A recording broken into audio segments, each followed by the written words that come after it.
সুপ্ৰভাত নমস্কাৰ মই আপোনালোকৰ সন্মুখত অনুপম চক্ৰৱৰ্তী আদৰিছোঁ অঞ্চলে অঞ্চলে ৰাজনীতিলৈ ইতিমধ্যে প্ৰথম পৰ্যায়ৰ যে নিৰ্বাচন সেই নিৰ্বাচনৰ মনোনয়ন পত্ৰ দাখিলৰ দিন উকলিছে আৰু তাৰ লগে লগে অঞ্চলে অঞ্চলে নিৰ্বাচনী প্ৰচাৰ তুংগত উঠিছে আৰু সমগ্ৰ নিৰ্বাচনী প্ৰচাৰৰ তুংগত উঠাৰ এই ছবিখনৰ গুৰিটো হৈছে খানাপাৰা কাৰণ খানাপাৰা ফিল্ডত হেলিকপ্টাৰ সঘনাই উৰিছে পোনপ্ৰথমে আপোনালোকক মই সতীৰ্থ সাংবাদিক দিব্যজ্যোতিৰ কাষলৈ লৈ যাব বিচাৰিছোঁ খানাপাৰাৰ হেলিকপ্টাৰ স্থলীত এই মুহূৰ্তত উপস্থিত আছে দিব্য স্বাগতম জনাইছোঁ এই অনুষ্ঠানৰ মাজত আৰু ইতিমধ্যে কোনে কোনে অঞ্চলে অঞ্চলে ৰাজনীতিৰ বাবে উৰা মাৰিছে দিব্য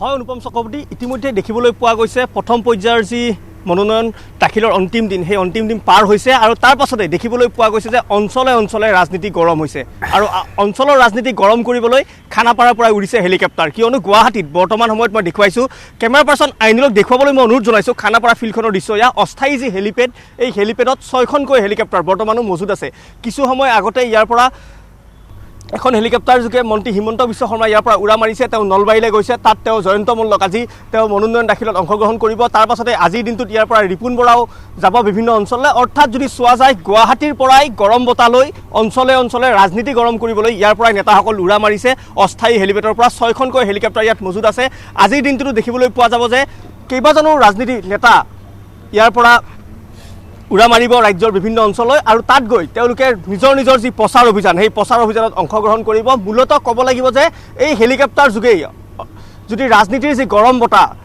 এই ৰাজনীতিৰ গৰম বতাহ বলিব সমগ্ৰ অসমত আৰু প্ৰথম পৰ্যায়ৰ যি নিৰ্বাচন হ'ব সেই প্ৰথম পৰ্যায়ৰ নিৰ্বাচনৰ ভোট গ্ৰহণৰ প্ৰাক মুহূৰ্তত এনেদৰেই ইয়াৰ পৰা হেলিকপ্টাৰ যোগে তেওঁলোকে গৈ নিজৰ নিজৰ যি ভাষণ সেই ভাষণ প্ৰদান কৰিব যি ৰাজনীতিৰ গৰম বতাহ যি হট ডাইলগ তেওঁলোকৰ মুখত শুনিবলৈ পাব কিন্তু তাৰ প্ৰাণকেন্দ্ৰ কিন্তু গুৱাহাটীৰ খানাপাৰা ইয়াত যি অস্থায়ী হেলিপেড আছে এই অস্থায়ী হেলিপেডৰ পৰাই তেওঁলোকে ৰাজ্যৰ বিভিন্ন প্ৰান্তলৈ যাব আৰু গৈ তেওঁলোকে এতিয়ালৈকে কোন কোন গ'ল ইয়াৰ পৰা ডক্টৰ হিমন্ত বিশ্ব শৰ্মা নলবাৰীত গ'ল আৰু কোন কোন যোৱাৰ সম্ভাৱনা আছে কি খবৰ আছে হয় ৰিপুন বৰা যাব ইয়াৰ পৰা প্ৰদেশ কংগ্ৰেছৰ সভাপতি ৰিপুন বৰা কিছু সময় পাছতে ইয়াৰ পৰা যাব ইতিমধ্যে তেওঁৰ যিখন হেলিকপ্টাৰ সেই হেলিকপ্টাৰখন মই দেখুৱাবলৈ অনুৰোধ জনাইছোঁ সেই হেলিকপ্টাৰখন ৰেডি কৰি থকা হৈছে ইয়াত সাজু কৰা হৈছে কিছু সময় পাছতে এইখনো উৰা মাৰিব আৰু আজিৰ দিনটোত বিশেষ ৰাজনৈতিক নেতা ইয়াৰ পৰা নাযায় বুলি ইতিমধ্যে আমাৰ হাতত খবৰ আছে যদিও ইতিমধ্যে পুৱাৰ ভাগতে মন্ত্ৰী হিমন্ত বিশ্ব শৰ্মা ইয়াৰ পৰা উৰা মাৰিছে আৰু কাইলৈ দিনটোতো এনেদৰে যদি চোৱা যায় বিজেপিৰ যিসকল ৰাষ্ট্ৰীয় নেতা আহিছে সভাপতি মুখ্যমন্ত্ৰী মন্ত্ৰী হিমন্ত বিশ্ব শৰ্মা একেদৰে যদি চোৱা যায় প্ৰায়সকল নেতাই মুঠৰ ওপৰত এইবাৰ নিৰ্বাচনৰ বাবেই তেওঁলোকে হেলিকপ্টাৰ ব্যৱহাৰ কৰা পৰিলক্ষিত হৈছে বৰ্তমান মুহূৰ্তলৈকে খানাপাৰা ফিল্ডত 6খন হেলিকপ্টাৰ আছে আৰু পূৰ্বতকৈ যদি চোৱা যায় এইবাৰ হেলিকপ্টাৰৰ সংখ্যা বৃদ্ধি হৈছে সকলো ৰাজনৈতিক দলেই এইবাৰ হেলিকপ্টাৰ যি লৈ তেওঁলোকে ৰাজনীতিৰ প্ৰচাৰ তেওঁলোকে নিৰ্বাচনী প্ৰচাৰ চলাবলৈ তেওঁলোকে উৰা মাৰিছে খানাপাৰা ফিল্ডৰ পৰা আৰু বৰ্তমান সময়তো মই দেখুৱাইছোঁ এইখন যিখন হেলিকপ্টাৰ মোৰ সন্মুখত আছে এইখন হৈছে VTACS আৰু এইখন লৈ ৰিপুন বৰা কিছু সময় পাছত ইয়াৰ পৰা উৰা মাৰিব আৰু দেখিবলৈ পোৱা গৈছে বিশেষকৈ যদি চোৱা যায় বিজেপিৰ যিগৰাকী প্ৰভাৰী অসমৰ প্ৰভাৰী বজয়ন্ত পাণ্ডা তেওঁ নিজেই হেলিকপ্টাৰ চলাই এইবাৰ ৰাইজৰ মাজলৈ নিৰ্বাচনী প্ৰচাৰ চলাবলৈ গৈছিলে সৌসিদিনা দেখিবলৈ পোৱা গৈছিল বোকাখাটত অতুল বৰাৰ যি মনোনয়ন পত্ৰ দাখিল পৰ্বত তেওঁ ইয়াৰ পৰা হেলিকপ্টাৰ নিজেই লৈ গৈছিলে একেদৰে যদি চোৱা যায় প্ৰায়সকল নেতাই কিন্তু এইবাৰ অঞ্চলে অঞ্চলে হেলিকপ্টাৰ লৈ উৰা মাৰিছে আৰু দেখিবলৈ পোৱা গৈছে তেওঁলোকে ৰাজনীতিৰ প্ৰচাৰ চলাইছে অনুপম চক্ৰৱৰ্তী নিশ্চিতভাৱে দিব্য আপুনি লাইনৰ পৰা আঁতৰি নাযাব মই যদি স্ক্ৰীনত আনচাইডত আনটো দিশত মই যদি মাধৱক পাওঁ মাধৱ আমাৰ মধ্য অসমত আছে মাজবাটৰ ফালে মাধৱ আছে আৰু দিব্য এই মুহূৰ্তত গুৱাহাটীত আছে আমি স্ক্ৰীনত যদি দুয়োগো একেলগে পাওঁ এয়া দেখিবলৈ সক্ষম হৈছে মাধৱ আমাৰ লগত উপস্থিত আছে আৰু এফালে উপস্থিত আছে দিব্য আৰু মাধৱ আৰু দিব্যৰ সৈতে মই কথা পাতিম মাধৱ অকণমান সময় এটা মুহূৰ্তৰ কাৰণে আপুনি অপেক্ষা কৰক মই এটা বিশেষ ছবি এখন দেখুৱাই ল'ব বিচাৰিছোঁ বদৰুদ্দিন আজমলৰ ছবি এটা ভাইৰেল ভিডিঅ' হৈছে ইতিমধ্যে অৰ্থাৎ অঞ্চলে অঞ্চলে ৰাজনীতি অতি গৰম কৰি তোলাৰ সম্ভাৱনা বঢ়াই তুলিছে বদৰুদ্দিন আজমলে কি কৈছে বদৰুদ্দিন আজমলে প্ৰথমে মন কৰি লওক এই ভারতবর্ষত 800 বরস মুঘল বাদশাহ হুকুমত করছে রাজত্ব করছে এই দেশে ইসলামিক রাষ্ট্র বানাইব মিনিস্ট্রি কার হইব আমাদের মহাগঠবন্ধন হইব ইউপিএ মহাগঠবন্ধন মিলাইয়া ওখানে সরকার হইব ইনশাআল্লাহ। আর এই সরকারের মধ্যে আপনাদের দল ইউডিএফ তারা চাবি ভাগিদারি থাকবে উদয় ভারতবর্ষত কোনো একজনও হিন্দু মানুষ থাকতো না, সবরে মুসলমান মানে যেত। নিৰ্বাচন বুলিলেই বদৰুদ্দিন আজমলৰ জৰা ফুকাৰ ৰাজনীতি হয়, কিন্তু এইবাৰ নিৰ্বাচনৰ সময়ত তেওঁ ইছলামিক ৰাষ্ট্ৰৰ প্ৰসংগ কিয় উত্থাপন কৰিলে সি এক নুবুজা হাতৰ। নিশ্চিতভাৱে বদৰুদ্দিন আজমলৰ এই ভাইৰেল ভিডিঅ'ই সমগ্ৰ অসমৰ অঞ্চলে অঞ্চলে ৰাজনীতি টোলপাৰ লগাব। আৰু আপোনাৰ বাবে দৰ্শকৰ বাবে আমি ফোন লাইন খুলি দিম খন্তেক সময়ৰ পাছতে। বদৰুদ্দিন আজমলৰ মতামত সম্পৰ্কত আপোনালোকৰ মনৰ কথা আপোনালোকে ব্যক্ত কৰিব পাৰিব। কিন্তু তাৰ পূৰ্বে আহক আমি মাজবাটলৈ যাওঁ। মাজবাটত উপস্থিত আছে আমাৰ সতীৰ্থ সাংবাদিক মাধৱে ৰাজনীতিৰ খবৰ লৈ আছে, অঞ্চলৰ খবৰ লৈ আছে। মাধৱ, স্বাগতম জনাইছোঁ এই অনুষ্ঠানত। আৰু আনটো স্ক্ৰীণত দেখিবলৈ সক্ষম হৈছে দিব্য আমাৰ লগত লাইনত আছে, আমি দুয়োৰ লগত কথা পাতি থাকিম। প্ৰথমে মই মাধৱৰ ওচৰত গৈছোঁ। মাধৱ,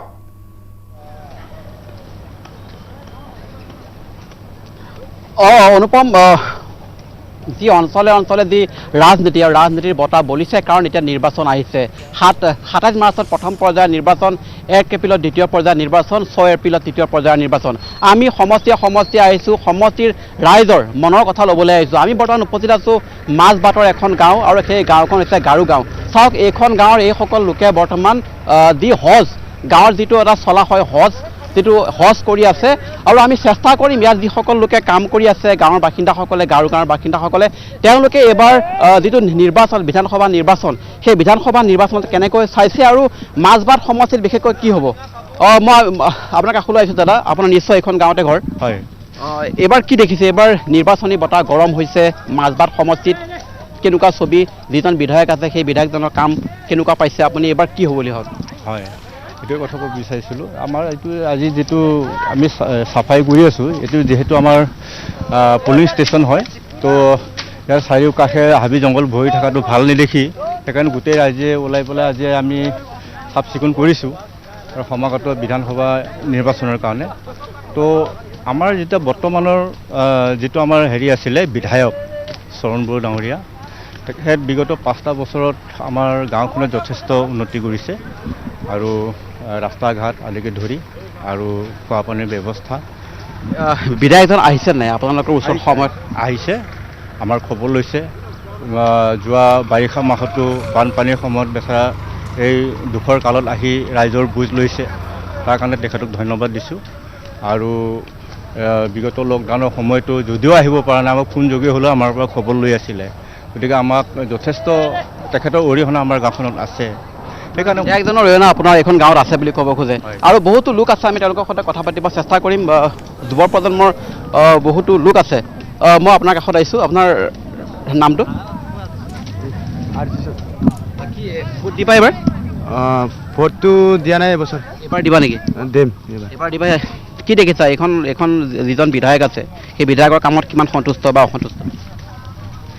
তো মানে এতিয়া কি ক'ম আৰু, বহুতে এই কথা ক'ব পৰা নাই। আমি বেলেগ লোকৰ সৈতে কথা পাতিব চেষ্টা কৰিম। কিন্তু তাৰ মাজত যদি আপুনি মোৰ এটা প্ৰশ্নৰ উত্তৰ দিয়ে, মাধৱ, আপুনি যদি মোৰ এটা প্ৰশ্নৰ উত্তৰ দিয়ে, তাৰ মাজত বক্তব্য শুনি লৈছোঁ।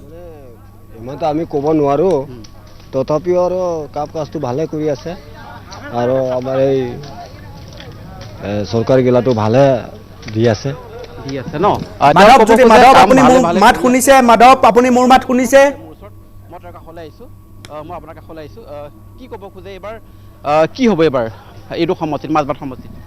মাজবাট সমষ্টিত অনাগত দিনৰ দৰে এই বছৰো আমি যিবোৰ সমষ্টিৰ উন্নয়ন হৈছে, যথেষ্টখিনি সমষ্টিৰ উন্নয়ন হৈছে, আৰু বিশেষকৈ প্ৰতিখন গাঁৱত কিন্তু সমষ্টিৰ উন্নয়ন হোৱা দেখা গৈছে। তো গতিকে মই ভাবোঁ এইবাৰ পুনৰবাৰ 70 নং মাজবাট বিধানসভা সমষ্টিত চৰণ বড়ো ডাঙৰীয়াই সুন্দৰভাৱে জিকিব বুলি মই আশা কৰোঁ। তেনেকৈ মাধৱ দাস, আপুনি যদি মোৰ মাত শুনি আছে এই মুহূৰ্তত? মাধৱ, বয়োজ্যেষ্ঠ লোক আছে, আপোনাৰ নিশ্চয় এইখন গাঁৱতে ঘৰ। হয়, মোৰ এইখনে আজি আপোনালোকে হজ কৰি আছে, সেই উদ্দেশ্যটো গম পাইছোঁ, কিন্তু নিৰ্বাচন আহি গ'ল। সেই নিৰ্বাচনক লৈ আপোনালোক কেনেকৈ সাজু হৈছে? নিৰ্বাচনৰ কাৰণে আমি সকলোৱে সাজু আছে। এতিয়া বৰ্তমান আমাৰ যোনটো চৰকাৰ দেখা পাইছে, বৰ্তমান আমাৰ কাৰণে BPF চৰকাৰ যিটো কাম কৰিছে, এইটো আমি বেয়া বুলি নহয়, এইটো ভাল কাম কৰিছে আমাৰ কাৰণে। কাৰণ আমি বহুতো আগতে ৰাস্তা পদূলি হোৱা নাছিল, দলং হোৱা নাছিল। গতিকে আমাৰ কাৰণে দলং চলং চব হৈ গ'ল। এইটোৰ কাৰণে আমি BPF চৰকাৰক আমি ধন্যবাদ দিওঁ। আৰু অসমত বিজেপি চৰকাৰ আছে, তেওঁলোকৰ কাম কাজ কেনেকুৱা দেখিছে? এতিয়া বৰ্তমান আমাৰ ফালেতো এতিয়ালৈকে দেখা পোৱা নাই, কাৰণ আমাৰ ইয়াত বিজেপিৰ একো কাম হোৱা নাই। মাধৱ, যদি আপুনি মোৰ মাত শুনি আছে, মাধৱ যদি আপুনি মোৰ মাত শুনি আছে, এই মুহূৰ্তত মাধৱ মাজবাটত উপস্থিত আছে। আৰু মাধৱ, যদি আপুনি মোৰ মাত শুনি আছে, কাম কৰি আছে, বহুতো যুৱক আছে ইয়াত। ভোট দিবা নেকি? এবাৰ ভোট দিবা? নাই মই নিদিওঁ, মোৰ হোৱা নাই। ভোট দিয়া। আপুনি ভোট দিব? আপুনি ভোট দিব এবাৰ? দিম এবাৰ ভোট দিব। এবাৰ কি দেখিছে, কাৰ চৰকাৰ হ'ব? আমাৰ এই চৰকাৰটো বিজেপি হ'ব বুলি ভাবি আছো আৰু বিজেপি হ'ব বুলি এইটোৱে। আপুনি কি দেখিছে, এবাৰ কাৰ চৰকাৰ হ'ব? মোৰ দেখে তেনেকুৱাই ভাবি আছো আৰু আমাৰ বিজেপি জিতিব বুলি। আৰু এইবাৰ যিজন MLA আছে আপোনালোকৰ, সেইজন কেনেকুৱা পাইছে? ঠিকে আছে, বৰ্তমান চলাই আছে, বৰ্তমান সংসাৰত এনেকুৱা চলাই আছে। আৰু আন এজন লোক আছে, মই আপোনাৰ কাষলৈ আপোনালোকে কাম কৰি আছে, তাৰ মাজতে সুধিছোঁ, নিৰ্বাচন আহিলেই কি দেখিছে, এবাৰ কি হ'বগৈ? এইবোৰ মানে আমাৰ ইয়াত কিবা এটা ডাঙৰকৈ কনফাৰেঞ্চ এটা আছে গাৰো ইউনিয়ন, তাৰ কাৰণে এইকাৰণে আমি গাঁও বুলি জাবৰ কেইটা পদূলিকেইটা চব চাফ কৰিব লাগে।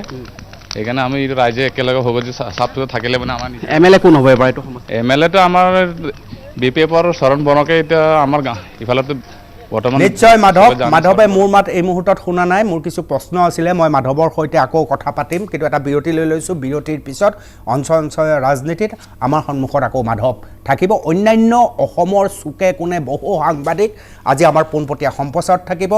অঞ্চলে ৰাজনীতি গৰম হৈছে। বদৰুদ্দিন আজমলৰ ভাইৰেল ভিডিঅ'ই আৰু গৰম কৰাৰ সম্ভাৱনা আছে। সকলো বিস্তৃত বিৱৰণ আমাৰ মাজত থাকিব। এটা বিৰতি লৈছোঁ।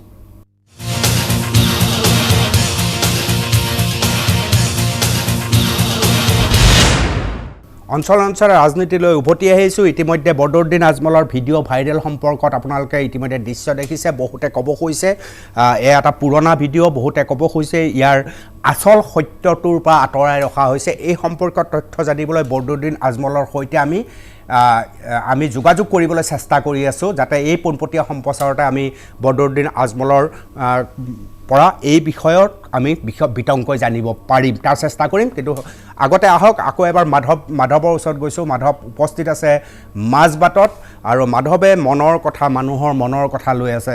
মাধৱ, স্বাগতম জনাইছোঁ। আৰু এটা মোৰ প্ৰশ্ন আপোনাক, BTAD অৰ্থাৎ 12টা সমষ্টিত এইবাৰ মূল প্ৰতিদ্বন্দ্বী কাৰ হ'ব যেন লাগিছে? সমগ্ৰ BTADত আপুনি ঘূৰিছে, ফুৰিছে, দেখিছে, আৰু হাগ্ৰামা মহিলাৰী যি পৰিষদীয় নিৰ্বাচনত 17টাকৈ সমষ্টি দখল কৰিবলৈ সক্ষম হৈছিল, পৰিষদীয় নিৰ্বাচন আৰু সাধাৰণ নিৰ্বাচন অৰ্থাৎ বিধানসভাৰ নিৰ্বাচনৰ মাজত যদিও আকাশ পাতাল প্ৰভেদ, তথাপি কি দৃশ্য আপুনি দেখিবলৈ সক্ষম হৈছে? কি কয় ৰাজনৈতিক বিশ্লেষকে? মাধৱ,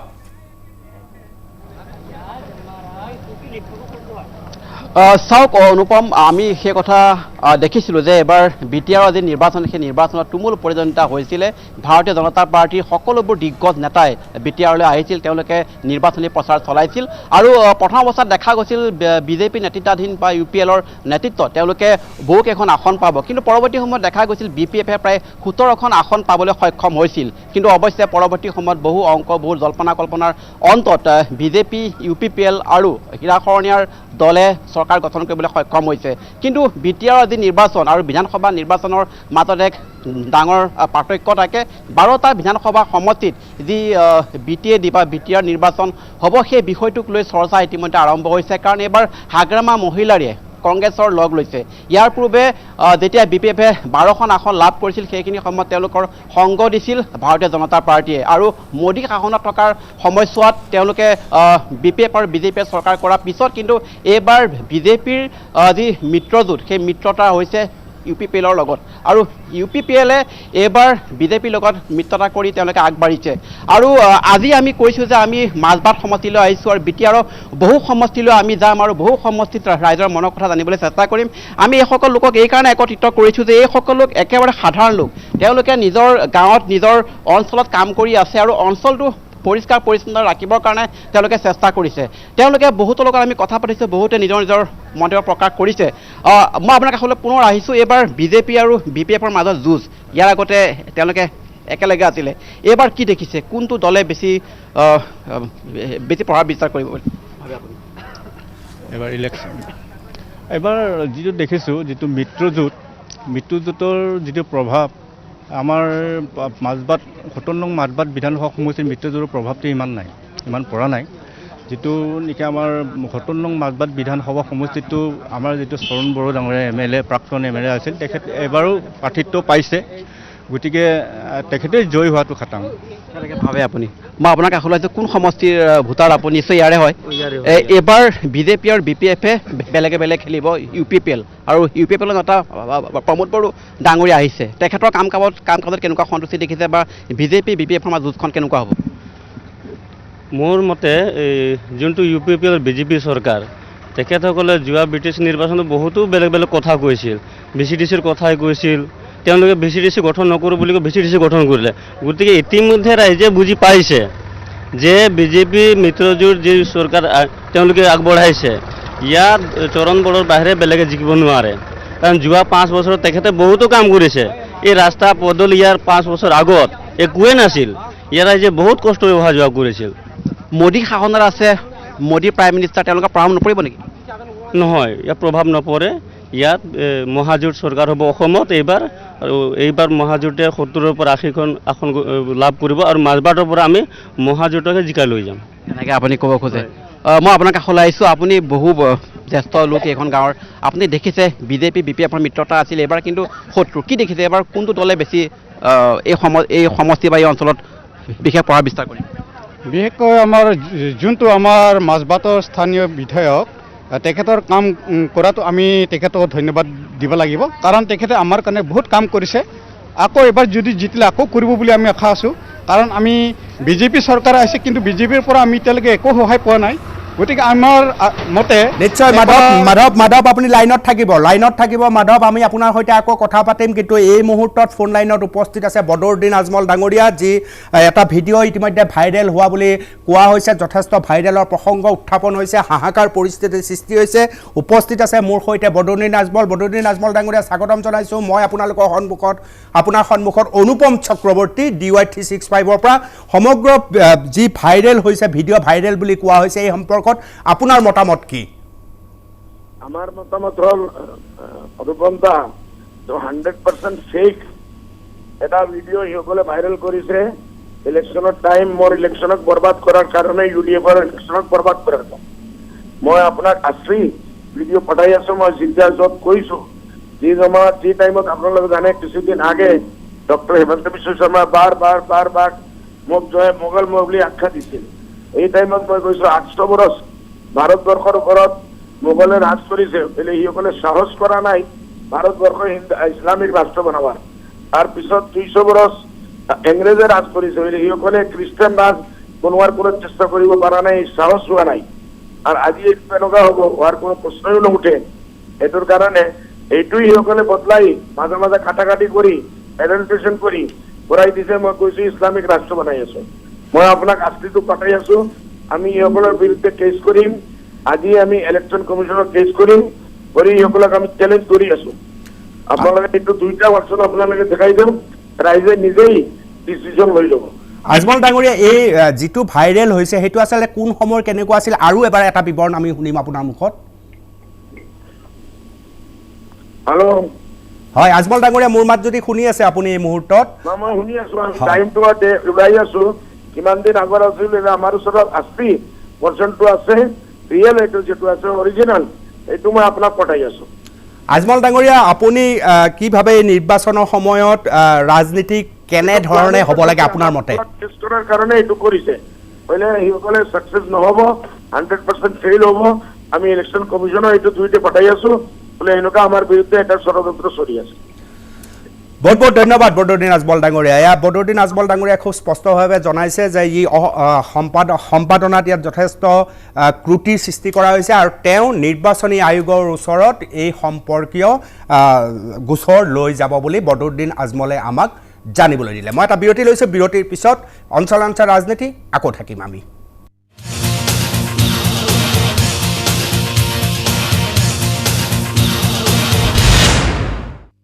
অঞ্চলে অঞ্চলে ৰাজনীতিলৈ পুনৰবাৰ স্বাগতম জনাইছোঁ। ইতিমধ্যে আপোনালোকৰ অৱগত বদৰুদ্দিন আজমলৰ এটি ভিডিঅ' ভাইৰেল হৈছে আৰু এই ভিডিঅ' ভাইৰেল হোৱা ভিডিঅ'টো সম্পৰ্কত বিভিন্ন ধৰণৰ মতামত প্ৰকাশ কৰা হৈছে। কিন্তু বদৰুদ্দিন আজমলে আমাৰ সৈতে হোৱা পোনপটীয়া ফোনযোগে হোৱা পোনপটীয়া কথা বতৰাত তেওঁ জনাইছে যে এয়া মিছা অপবাদ আৰু এয়া সম্পাদিত ৰূপত তেওঁৰ কথাৰ সম্পাদিত ৰূপ কৰি বিসংগতি ৰূপত প্ৰকাশ কৰা হৈছে আৰু এই সম্পৰ্কে তেওঁ নিৰ্বাচনী আয়োগত গোচৰ দিব বুলি তেওঁ আমাক জানিবলৈ দিছে। এইবাৰ অঞ্চল ৰাজনীতিত আমি আপোনালোকক খুমটাই লৈ যাব খুজিছোঁ। খুমটাই এটা ডাঙৰ সমষ্টি, এটা উল্লেখযোগ্য সমষ্টি। খুমটাইত অলপ বেলেগ ধৰণৰ কথা বতৰা হৈ আছে। কি হৈ আছে চাওক। হয়, ৰাজ্যত বিধানসভাৰ দিন ঘোষণাৰ লগে লগে সমূহ ৰাজনৈতিক দল তৎপৰ হৈছে নিৰ্বাচনৰ বাবে আৰু তাৰ লগে লগে কিন্তু ভোটাৰখিনিও সাজু হোৱা পৰিলক্ষিত হৈছে। আৰু মই বৰ্তমান উপস্থিত আছোঁ খুমটাই সমষ্টিৰ অন্তৰ্গত বচা গাঁৱত। আৰু বচা গাঁৱত দেখিবলৈ পোৱা গৈছে এক ব্যতিক্ৰমী পৰিৱেশ, যিহেতু ভাৰতীয় জনতা পাৰ্টিৰ বাবে সংৰক্ষিত এলেকাৰূপে চিহ্নিত হৈছে এই গাঁওখন। আৰু ইতিমধ্যে সমূহ গাঁওবাসীয়ে সিদ্ধান্ত মৰ্মে বিধায়ক মৃণাল শইকীয়াকে পুনৰ এইবাৰ নিৰ্বাচিত কৰিবৰ বাবে তেওঁলোকে পণ লৈছে। আৰু এনেদৰেই পুৱাই গাঁওখনৰ সমূহ পুৰুষ মহিলা ৰাজপথলৈ ওলাই আহি মৃণাল শইকীয়া জয়ধ্বনি দিয়া পৰিলক্ষিত হৈছে। আৰু আমি সামগ্ৰিক পৰিৱেশটো DY365 দৰ্শকসকলক দেখুৱাইছোঁ। আৰু যিহেতু এই গাঁওখনৰ লোকসকলে যিহেতু ভাৰতীয় জনতা পাৰ্টিৰ সংৰক্ষিত এলেকাৰূপে চিহ্নিত কৰিছে, আমি পোনে পোনে কথা পাতিবলৈ যত্ন কৰিম। যিহেতু আপোনাৰ কাষলৈ আহিছোঁ, আপোনালোকৰ এই গাঁওখন ভাৰতীয় জনতা পাৰ্টিৰ বাবে সংৰক্ষিত এলেকাৰূপে চিহ্নিত কৰিছে, কিয় কৰিছে? প্ৰথম কথা হ'ল ভাৰত চৰকাৰ লগতে অসম চৰকাৰ এখন নিকা ভাৱমূৰ্তিৰ চৰকাৰ আমি আগত আজিলৈকে পোৱা নাই।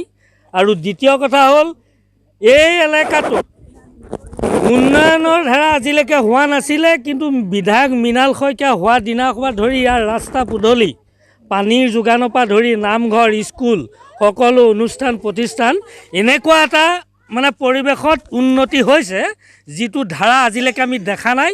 ইয়াৰ এই অঞ্চলটোৰ বাতাবৰণ সম্পূৰ্ণ সুকীয়া কৰি পেলাইছে। আৰু সেইকাৰণে এই অঞ্চলটোৰ সমূহ ৰাইজে নিজে সিদ্ধান্ত কৰি এই টুকুৰা বিজেপিৰ সংৰক্ষিত এলেকা হিচাপে আজি আপোনালোকৰ দ্বাৰাই ঘোষণা কৰা হৈছে। মিটিং আকাৰে সিদ্ধান্ত হৈছে আৰু সেই মৰ্মে আজি আপোনালোকৰ এই DY365 যোগেদি আমি জনাইছোঁ যে এইটুকুৰা ভাৰতীয় জনতা পাৰ্টিৰ সংৰক্ষিত এলেকা। হয়, আমি খুমটাই সমষ্টিৰ যি বিধায়কৰ বলিষ্ঠ পদক্ষেপ, যি উন্নয়নৰ ধাৰা, এই উন্নয়নৰ ধাৰা অক্ষুণ্ণ ৰখাৰ স্বাৰ্থত আমাৰ সমূহ বচা গাঁওবাসীৰ ৰাইজ তেওঁকে আমি ভোট দান সাব্যস্ত কৰিবলৈ আমি সিদ্ধান্ত গ্ৰহণ কৰিছোঁ। আৰু তেখেতৰ যি বিধানসভাত বলিষ্ঠ পদক্ষেপ, খুমটাই সমষ্টিৰ যি যাতায়াতৰ ক্ষেত্ৰত মৰুভূমি আছিল, সেই মৰুভূমি আজি যিদৰে জীপাল কৰি তুলিলে, তেওঁ সঁচাকৈ সোণালী আখৰে লিখা থাকিব এই খুমটাই সমষ্টিৰ বিধায়কজনক। গতিকে তেওঁ সেই নিকা ভাৱমূৰ্তিক প্ৰতি আমি সন্মান জনাই আগন্তুক নিৰ্বাচনত আমি তেখেতক ভোট দান সাব্যস্ত কৰিম বুলি আমি দৃঢ় প্ৰতিজ্ঞা কৰিলোঁ। হয়, নিশ্চিতভাৱে সমূহ গাঁওবাসীয়ে বিধায়ক এইবাৰৰ প্ৰাৰ্থী বিজেপিৰ প্ৰাৰ্থী মৃণাল শইকীয়াকে ভোটদান কৰিব বুলি ইতিমধ্যে সিদ্ধান্ত গ্ৰহণ কৰিছে। বয়োজ্যেষ্ঠ এজন আছে, কি ক'ব? যিহেতু পোনপ্ৰথমে মই DY চেনেলক ধন্যবাদ জনাইছোঁ। আমাৰ আজি স্বাধীনতা প্ৰায় ভাৰত স্বাধীন হোৱাৰ ৭৪ বছৰে হ'ব হ'ল, কিন্তু আজিলৈকে আমাৰ এই গাঁওখনত বহুত বিধায়ক গ'ল, উন্নতিৰ পথত একো মানে আগ নাবাঢ়িল। এতিয়া আমাৰ বিশেষকৈ আমাৰ এই জলমগ্ন ৰাস্তাটো আমাৰ তেখেতে বলিষ্ঠ পদক্ষেপ হাতত লৈ আৰু এই ৰাস্তাটো নিৰ্মাণ কৰি উলিওৱাত আমি যথেষ্ট অনুষ্ঠান প্ৰতিষ্ঠান, আমাৰ নামঘৰৰ কাৰণেও তেখেতে যথেষ্ট অৰিহণা আগবঢ়াইছে, স্কুলৰ কাৰণেও যথেষ্ট অৰিহণা আগবঢ়াইছে। আমি তেখেতক অসমৰে নহয় ভাৰতবৰ্ষৰো নাম ৰখা বিধায়ক হিচাপে পৰিগণিত হৈছে। সেইকাৰণে তেখেতৰ আমি নীতি আদৰ্শ আৰু কৰ্মৰাজিক লৈ আমি যথেষ্ট অনুপ্ৰাণিত হৈ আগবাঢ়ি আহিছোঁ। মৃণাল শইকীয়াক আমি যৎপৰোনাস্তিক মানে চেষ্টা কৰিম আৰু এয়া সংৰক্ষিত এলেকা হিচাপেও আমি ঘোষণা কৰিছোঁ। আমাৰ যাতে ইয়াত অন্য কোনো পাৰ্টীয়ে আহি ইয়াত আমাক ভোট বিচাৰিব নোৱাৰে। তাৰ বাবেও আমি নিশ্চয় বেদাংগ এয়া এখন বিশেষ গাঁও খুমটাৰ উল্লেখযোগ্য কথা যে আমি গণতন্ত্ৰত বিশ্বাসী আৰু গণতন্ত্ৰ সদায় নিৰপেক্ষ হয়, কিন্তু সেই বিশেষ গাঁওখনত বছৰ বছৰ ধৰি অনুন্নয়নৰ যিখন ছবি সেই ছবিৰ সলনি কিছু পৰিৱৰ্তন যোৱা বিগত 5 বছৰত হোৱা বাবে গাঁওবাসী আৱেগিকভাৱে সংৰক্ষিত এলেকা হিচাপে ঘোষণা কৰিছে বিজেপিৰ বাবে, যিটো অসমৰ সমগ্ৰ গণতান্ত্ৰিক ব্যৱস্থাৰ বাবে মুঠেই সুখদায়ক কথা নহয়। গণতন্ত্ৰত নিৰপেক্ষতা থাকে, ভোট বিচাৰি সকলো যাব, কোনো সংৰক্ষিত এলেকা নহয়। সকলো নিৰ্বাচনী প্ৰাৰ্থীৰ বাবে প্ৰতিখন গাঁও, প্ৰতিটো অঞ্চল, প্ৰতিখন পদূলি নিশ্চিতভাৱে মুকলি থকা উচিত। আমি অঞ্চলে অঞ্চলে ৰাজনীতিৰ মাজত এইবাৰ আপোনালোকক আকৌ এবাৰ দিব্যৰ ওচৰলৈ লৈ যাব বিচাৰিছোঁ। দিব্য খানাপাৰাত উপস্থিত আছে আৰু উল্লেখযোগ্য যে ৰিপুণ বৰাই উল্লেখযোগ্য মতামত আগবঢ়াইছে, কৈছে যে প্ৰথম পৰ্যায়ৰ নিৰ্বাচনতে 40খন আসন পাবলৈ সক্ষম হ'ব ৰিপুণ বৰাই ঘোষণা কৰিছে আমাৰ সতীৰ্থ সাংবাদিক দিব্যৰ ওচৰত। কি ক'লে, কেনেধৰণে কথা পাতিলে চাওক। আমাৰ ধৰকচোন প্ৰায় 15টা 16টা সমষ্টি, এটা দুটা হ'লেও বেলেগ কথা।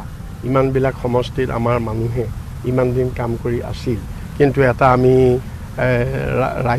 ষ্টেটৰ ইণ্টাৰেষ্ট আৰু নেশ্যনেল ইণ্টাৰেষ্টত আমি তেওঁলোকক লগত মিত্ৰতাটো কৰিব লগা হৈছে। গতিকে স্বাভাৱিকতে ইমানকেইটা সমষ্টিত আমাৰ বহু কৰ্মীয়ে আজি 5 বছৰ দিন ধৰি তাত দলৰ সংগঠন চলাই আছিল। স্বাভাৱিকতে অকণমান অসন্তুষ্ট হোৱা কি ক'লে নহয়, এইটো শুনক, এইটো কথাটো হৈছে কি সমষ্টি বুলি কথা নহয়, এইটো গোটেই বস্তুটো হৈছে যে নেশ্যনেল ইণ্টাৰেষ্ট। আজি দেশৰ পৰা আজি যি ধৰণে বিজেপিয়ে আমাৰ গোটেই দেশখনৰ কাৰণে যিটো প্ৰত্যাহ্বান আনিছে সকলো ক্ষেত্ৰত, বা আমাৰ অসমখনৰ কাৰণে প্ৰত্যাহ্বান আনিছে, এইবিলাকৰ পৰা আমি উদ্ধাৰ পাবলৈ হ'লে আমি কিছু ছেক্ৰিফাইচ কৰিবই লাগিব, আমি ছেক্ৰিফাইচ কৰিবই লাগিব। গতিকে আমি সেইকাৰণে এইটো ছেক্ৰিফাইচ কৰিছোঁ। প্ৰতিবাদ হৈ আছে, তেনেধৰণৰ প্ৰতিবাদে আপোনালোকৰ ব্যাঘাত নজন্মে বা আপোনাৰ অসুবিধা সৃষ্টি নকৰিব নে? অসুবিধাটো সৃষ্টি নকৰে, এইকাৰণে নকৰে, এইটোতো নাই, নহ'ব, এইটো নহ'ব। কংগ্ৰেছ কৰ্মীসকলৰ যিটো মোৰ দৃঢ় বিশ্বাস সেইটো হৈছে কি প্ৰতিবাদটো কৰিব, কিন্তু আদৰ্শ কোনো নেৰে। তৃণমূল কৰ্মী অসন্তুষ্ট নেকি আপোনালোকৰ প্ৰতিদিনে প্ৰতিবাদ? নহয়, এইটো ডেফিনেটলি তৃণমূল কৰ্মী অসন্তুষ্ট সেই ঠাইত, সকলো ঠাইত নহয়। যি সমষ্টি আমি মিত্ৰতাত এৰি দিব লগা হৈছে সেই সমষ্টিত কিছু তৃণমূল কৰ্মী অসন্তুষ্ট হৈছে, এইটো স্বাভাৱিক, এইটো হ'বই, কিন্তু সেইটো আমাৰ লাহে লাহে সেইটো আমাৰ নিয়ন্ত্ৰণ হৈছে। প্ৰভাৱ পৰিব নেকি এই বিষয়টোৱে, ফলাফলত প্ৰভাৱ পৰিব নেকি? নাই, নপৰে, কোনো প্ৰভাৱ নপৰে, বেলেগ সমষ্টিটো প্ৰভাৱ নপৰে। আৰু সেই সমষ্টিৰ দিন যোৱাৰ লগে লগে এইটো কংগ্ৰেছত এনেকুৱা আগতেও হৈছে, প্ৰথমতে বিদ্ৰোহ হয় আৰু পিছত লাহে লাহে কংগ্ৰেছ কৰ্মীসকলে ইয়াক স্বাভাৱিকভাৱে গ্ৰহণ কৰে। প্ৰথম পৰ্যায়ৰ মনোনয়ন পত্ৰ দাখিলৰ সমাপ্ত হৈছে, যিহেতু আপোনাৰ প্ৰথম পৰ্যায়ত কিমানখন আসন পাব বুলি ভাবে আপোনালোকে? আমি প্ৰথম পৰ্যায়ত এতিয়া আপোনাকতো আসনৰ সংখ্যা মই তেনেকৈ নকওঁ, কিন্তু আমিতো কেতিয়াও নিজৰ তেনেকৈ আমি নকওঁ। এটা ছাত্ৰই পৰীক্ষাত কেতিয়াও সি নকয় যে মই 100ৰ ভিতৰত 50 নম্বৰ পাম, মই 100ৰ ভিতৰত নাই। সেই অনুযায়ী প্ৰথম পৰ্যায়ৰ 47খন আসনৰ ভিতৰত আমি 40খনত আমাৰ মানে সম্পূৰ্ণ সম্ভাৱনা আছে। লেটাৰটো থাকিলেই 40ৰ ভিতৰত 47ৰ ভিতৰত যদি 40 পায় তাৰপিছত ডিষ্টিংশ্যন হৈ গ'ল, লেটাৰ হৈ গ'ল। এতিয়া অখিল গগৈ আৰু দেখিছোঁ, অখিল গগৈ আৰু লুৰিণজ্যোতি গগৈ যিহেতু দুটাকৈ সমষ্টি প্ৰতিনিধিত্ব কৰিব, আচলতে বিজেপি বি টিমৰ কাম কৰি আছে নে তেওঁলোকে? আপোনালোকে ভাবে? মই এতিয়া একো নকওঁ এই মুহূৰ্তত, পিছত ৰাইজে নিজে গম পাব, আৰু কিছুমান ৰাইজে অলৰেডি ক'বলৈ আৰম্ভ কৰিছে। আৰু দুদিনমান ৱেইট কৰিছোঁ, কাৰণ তিনিওটা পৰ্যায়ৰ যেতিয়া গোটেই নমিনেশ্যনবিলাক সম্পূৰ্ণ হৈ যাব তেতিয়া সব কথা খোলোচা হৈ যাব। দ্বিতীয়খন তালিকা কেতিয়া ওলাব? আমাৰ আজিকালিৰ ভিতৰতে। প্ৰধান বদৰণি আজমলৰ এটা স্পীচ আচলতে কিছু এডিট কৰি পেলাই বৰ্তমান ভাইৰেল হোৱা দেখা গৈছে, কিবা প্ৰতিক্ৰিয়া থাকিব নেকি আপোনাৰ? নাই, সেইটো গোটেইটো মই দেখিছোঁ, আৰু সেই গোটেই বস্তুটো তাত কিছুমান মেনিপুলেটেডো আছে। আমি তেওঁক কৈছোঁ, তেওঁ সেইটো ক্লেৰিফাই কৰিব, সেইটো ক্লেৰিফাই কৰিব। কিছুমান সমষ্টিত দেখিব পোৱা গৈছে, কিছুমান সমষ্টিত আপোনালোকে AIDF-ৰ লগত বন্ধুত্বমূলক প্ৰতিদ্বন্দ্বিতা কৰিছে, তেনেস্থলত দেখা গৈছে যে মানকাছাৰ এটা সমষ্টি তেওঁলোকে আহি প্ৰতিবাদ কৰিছে, কৈছে যে সৰু খেতিত যদি পাৰে মানকাছাৰত কিয় নোৱাৰে? আপুনি বুজাবুজি কৰা বা ধন লোৱা এনেধৰণৰ অভিযোগ আছে? সেইটো এতিয়া মই কৰা নাই নহয়, এইটোতো মই একো কৰা নাই, এইটো মই অকলে কংগ্ৰেছ পাৰ্টিত অকলে মই কৰিব পাৰোঁ নেকি? এইটো গোটেইটো এটা আমাৰ কংগ্ৰেছ পাৰ্টি, এইটো একেবাৰে হায়েষ্ট লেভেলত এইবিলাক সিদ্ধান্ত হৈছে আৰু বহুত চিন্তা চৰ্চাৰ মাজেদি হৈছে। গতিকে সেইটো দলীয়ভাৱে কিছুমান ষ্ট্ৰেটেজিকেল কাৰণত এইবিলাক সিদ্ধান্ত। কালি কল্যাণ গগৈয়ে পদত্যাগ কৰি কৈছে যে আপোনাৰ ল'ৰা ৰজা হ'ব গৈছে, গৌৰৱ গগৈ মুখ্যমন্ত্ৰী হ'ব, আপোনাৰ ছত্ৰছায়াত কংগ্ৰেছটো ধ্বংস হৈ আছে, এনেকুৱা ধৰণৰ কথাবোৰ কৈছে। নাই, এইটো ক'বই আৰু এতিয়া মই মানে আপোনাৰ যেতিয়া মানুহে অসন্তুষ্ট হ'ব আৰু মনত তেতিয়াতো অসন্তুষ্ট হ'লে অসন্তুষ্টটো প্ৰকাশ কৰিবৰ কাৰণে বিভিন্ন ধৰণৰ তেওঁলোকে মন্তব্য ক'বই, কিন্তু সেইটো সময় সেইবিলাক কথা প্ৰমাণ কৰিব। মুখ্যমন্ত্ৰী পদৰ প্ৰাৰ্থী কোন হ'ব? নাই, মই সেই বিষয়ে একো মই চিন্তা কৰা নাই আৰু সেইটো আমাৰ দায়িত্বও নহয়। আমাৰ এতিয়া আজিৰ তাৰিখত দায়িত্ব আমি মুখ্যমন্ত্ৰীৰ কথা নহয়। আজিৰ তাৰিখত মই সদায় কৈ আহিছোঁ, আমাৰ 27 তাৰিখলৈকে 6 এপ্ৰিললৈকে আমাৰ মূল দায়িত্ব হ'ব কেনেকৈ আমি বিজেপিক প্ৰতিহত কৰি অসমখন ৰক্ষা কৰিব পাৰোঁ, সেইটোহে আমাৰ মূল। হাইকমাণ্ডে যে বিচাৰে আপুনি হ'বলৈ সাজুনে যদি মুখ্যমন্ত্ৰী? ডেফিনেটলি, কিয় সেইটোতো মই সেইটোতো কাপুৰুষ হ'ব যদি তেওঁলোকে তেওঁক ইচ্ছা নকৰে। আৰু ৰাজনীতিত আপোনাৰ অভিলাষ থাকিব লাগিব, উচ্চাকাংক্ষা থাকিব লাগিব। উচ্চাকাংক্ষা নাথাকিলে আপুনি ৰাজনীতিত সফল হ'ব নোৱাৰে। আৰু 2 নম্বৰ কথা, ডেফিনেটলি মইতো কোনো গুণে অনুপযুক্ত নহয়, মই সকলো পিনৰ পৰা উপযুক্ত, সেই পিনৰ পৰা মই ডেফিনেটলি। কিন্তু কথাটো হৈছে কি, এই গোটেই বস্তুটো আমাৰ দলে হাইকমাণ্ডে নিৰ্ধাৰণ কৰিব। গহপুৰ সমষ্টিত খুব ভাল হ'ব, আমি তাত মানে জিকাটো নিশ্চিত। নিশ্চিতভাৱে এয়া আছিল ৰিপুণ বৰা। ৰিপুণ বৰাই খুব কৌশলগতভাৱে গোটেই প্ৰসংগটো উত্থাপন কৰিছে আৰু ইয়াৰ মাজত আমি আপোনালোকক এইবাৰ ঢেকীয়াজুলিলৈ লৈ যাম, কিন্তু তাৰ পূৰ্বে এটা বিৰতি লৈ ল'ব বিচাৰিছোঁ অঞ্চলে অঞ্চলে ৰাজনীতিৰ মাজত। বিৰতিৰ পিছতে ঢেকীয়াজুলি, বিৰতিৰ পিছতে আমি লখিমপুৰ ভ্ৰমণ কৰিম অঞ্চলে অঞ্চলে ৰাজনীতিৰ খবৰ লৈ। এটা বিৰতি।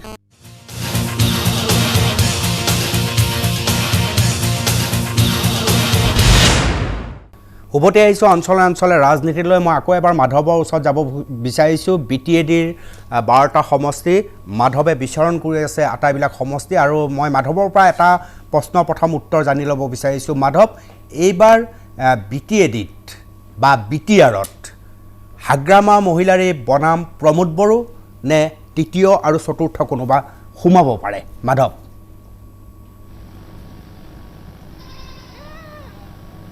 চাওক, এটা গুৰুত্বপূৰ্ণ প্ৰশ্ন, আৰু সেই গুৰুত্বপূৰ্ণ প্ৰশ্নটোৰ আমি যদি উত্তৰ ক'ব যাওঁ তেনেহ'লে হাগ্ৰামা মহিলাৰী বনাম প্ৰমোদ বড়ো, তাৰ লগতে হিমন্ত বিশ্ব শৰ্মা তথা সৰ্বানন্দ সোণোৱাল। কাৰণ ইতিমধ্যে বিজেপিৰ বিৰুদ্ধে BPFে যদিও হুংকাৰ দিছে, কিন্তু এফালে বিজেপিৰ সকলোবোৰ নেতা যিদৰে BTR নিৰ্বাচনত তেওঁলোকে দিগ্গজ নেতাসমূহে প্ৰচাৰ কৰিছিল, সেই বিষয়ৰ ওপৰত ভিত্তি কৰি আমি ক'ব পাৰোঁ যে এইবাৰ হাগ্ৰামা মহিলাৰী বনাম UPPL আৰু বিজেপি। আৰু আমি বৰ্তমান উপস্থিত আছোঁ মাজবাট সমষ্টিৰ এখন গাঁৱত আছোঁ। গাঁওখন হৈছে অজাগৰ গাঁও, আৰু সেই অজাগৰ গাঁৱৰ এটা নামঘৰৰ সন্মুখত আমি উপস্থিত আছোঁ। ইয়াত বহুতো লোক আহি যেতিয়া আমি ইয়ালৈ উপস্থিত হৈছোঁ, ইয়াত আমি অহাৰ পিছত ইয়াত বহুতো গাঁওবাসী ওলাই আহিছে। আমি সেই গাঁওবাসীৰ সৈতে কথা পাতিব চেষ্টা কৰিম। তেওঁলোকে এইবাৰ যিটো বিধানসভা নিৰ্বাচন, সেই বিধানসভা নিৰ্বাচনত তেওঁলোকে কি দৃষ্টিৰে দেখিছে বা কি হ'ব। মই প্ৰথমে আপোনাৰ কাষলৈ আহিছোঁ। কিমান বছৰৰ পৰা আছে আপুনি এইখন গাঁৱত? এইখন গাঁৱত মোৰ এতিয়া 40 বছৰমান হ'ল। 40 বছৰমান? 40 বছৰমান। এইবাৰ কি দেখিছে? এইবাৰ কাৰ চৰকাৰ হ'ব? চৰকাৰটো ক'ব পৰা নাই যদিও আমাক চৰণ বড়োৱে মানে ৰাস্তা ঘাট সম্পূৰ্ণ দিলে, সেয়েহে আমি মানে চৰণ বড়োকে ছাপোৰ্ট কৰোঁ বুলি ভাবি আছোঁ। ইফালে আছে মোদী, এফালে আছে সৰ্বানন্দ, হিমন্ত, তেওঁলোকৰ বিষয়ে কি ক'ব? তেওঁলোকে এইটো ভাল কাম কৰিছে বাৰু, তেওঁলোকে বেলেগ গাঁৱত ভাল কাম কৰিছে। আমাৰ ইয়াত যিহেতু আমাৰ ৰাস্তাটোৱে নাছিল, ৰাস্তাটো বিধায়কে দিছে। চৰণ বড়ো সেই ৰাস্তাটো বিধায়কে দিব খুজিছে। আপোনাৰ কাষলৈ আহিছোঁ কৰা মই। এইবাৰ নিৰ্বাচন আহিলে 1 তাৰিখে নিৰ্বাচন, কি হ'ব বুলি ভাবে এইবাৰ আপুনি? এইবাৰ হ'ব মানে হ'বই, যিটো ভাবি আছোঁ সেইটো। যিটো ভাবি আছে হ'ব, কি ভাবিছে আপুনি? এতিয়া ধৰক চৰণ বড়ো যেতিয়া উঠিছে বহুতো লোক আছে, এনে বিভিন্ন লোক আছে। নিশ্চয় মাধৱ, আৰু এই মানুহজনে খুব কৌশলগতভাৱে উত্তৰ দিছে। এনেকুৱা উত্তৰে প্ৰয়োজন। কাক ভোট দিব আমাক জনাব নালাগে, কিন্তু সমস্যা কেনেকৈ যুঁজিব এই সম্পৰ্কীয় বেছি গুৰুত্বপূৰ্ণ কাক ভোট দিব ভোট নিজৰ অধিকাৰ গতিকে তাক মুকলি নকৰিলেই আমি ভাল পাম মাধৱ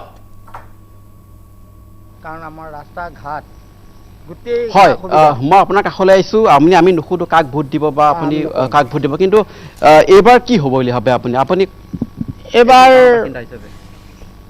মই ভাবোঁ এইবাৰ কেনেকুৱা হ'ব নাজানো ৰাইজেতো পৰিৱৰ্তন বিচাৰিছে উন্নয়ন বিচাৰিছে এতিয়া যিসকল বিধায়কে মই ভাবোঁ মহান কাম কৰিছে বা যিসকল অঞ্চল উন্নয়ন কৰি থৈছে তেখেতসকলক ৰাইজেতো নাপাহৰিব এতিয়া চৰকাৰ যাৰে নাহক কিয় তেখেত আমাক লাগে উন্নয়ন আমাৰ এতিয়া চৰণ বড়ো ডাঙৰীয়া যি উন্নয়ন কৰিছে মাজবাটৰ পৰা ইয়াৰ 14-15খন গাঁও এই 20 বছৰ সমস্যাত পৰি থকা ৰাস্তা ঘাট নোহোৱা অঞ্চল তেখেতৰ অৱদানত ৰাস্তা ঘাট হৈছে আজি বিজুলী বাতিৰ অৱদান আছে আমাৰ নামঘৰ ধৰ্ম মন্দিৰবিলাকৰ অৱদান আছে কালী থানত অৱদান আছে আৰু দুখীয়া দৰিদ্ৰবিলাকৰ ঘৰে ঘৰে গৈ তেখেতে যিখিনি অৱদান কৰিছে সেই তেনে এজন মানুহ যি দলৰ পৰা নাহিলেও আমি বিচাৰোঁ দল হিচাপে নহয় মানুহ হিচাপে কি ক'ব আপুনি কি দেখিছে এখন গাঁও এখন বহুত পুৰণা গাঁও আমাৰ সেই একেই মন্তব্য যিহেতুকে আমি দল হিচাপে কাকো ছাপোৰ্ট কৰিবলৈ নাযাওঁ যিজন আমাৰ উন্নয়নৰ কাম কৰে তেখেতক আমি সদায় ছাপোৰ্ট কৰোঁ আজি চাব কি ক'ব আপুনি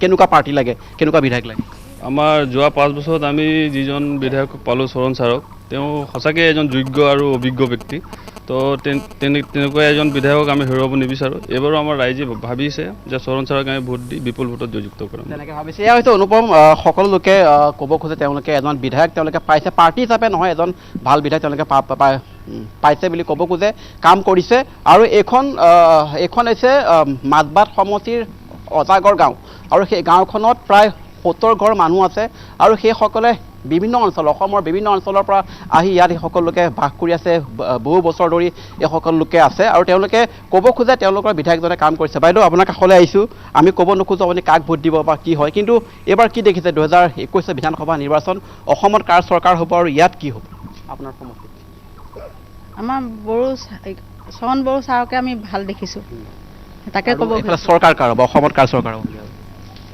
বিজেপি চৰকাৰ হ'ব নেকি তেনেকৈ ভাবে আপুনি কি ভাবে বাইদেউ অসমত কাৰ চৰকাৰ হ'ব আপোনাৰ সমষ্টি কি হ'ব চৰকাৰ কাৰ হ'ব এতিয়া মই ভবা নাই কিন্তু যিখিনি উন্নয়নৰ কাম চলি আছে সেইখিনি আৰু আগন্তুক ভাল হ'ব বুলি মোৰ আশা আছে উন্নয়ন হ'ব লাগে অনুপম চাওক এয়া বিভিন্ন লোকৰ মন্তব্য সকলোৱে একেমুখে ক'ব খোজা নাই উন্নয়ন লাগে সকলোকে হয় সৰ্বত্ৰে উন্নয়ন হ'ব লাগে আৰু অৱশ্যে আমি যিটো ৰাস্তাৰে আহিছোঁ সেই ৰাস্তাটো আমি ইয়াৰ পূৰ্বে অহা নাই কিন্তু আমি ৰাস্তাটো ভাল পাইছোঁ আৰু ৰাইজে ক'ব খোজে বহু বছৰ ৰাস্তাটো হোৱা নাছিলে কিন্তু এইবাৰ ৰাস্তাটো হৈছে মাধৱৰ কথাৰ পৰা আমি বুজিব পাৰিলোঁ যে স্থানীয় যিবিলাক সমস্যা অঞ্চলৰ যিবিলাক সমস্যা এই সমস্যাক যি ধৰণে গুৰুত্ব দিয়ে সেই নিৰ্দিষ্ট অঞ্চলটো বা নিৰ্দিষ্ট গাঁওখনে সেই সম্পৰ্কত আটাইতকৈ বেছি সচেতন হৈ থাকে আৰু মতামত প্ৰকাশ কৰিবলৈ চেষ্টা কৰে মাধৱ মই আকৌ আপোনাৰ ওচৰত যাম এতিয়া বিদায় দিছোঁ খন্তেক সময়ৰ পিছত আকৌ আপোনাক লগ পাম কিন্তু মই যাব খুজিছোঁ লখিমপুৰ কৰুণা মোৰ লগত উপস্থিত আছে উত্তৰ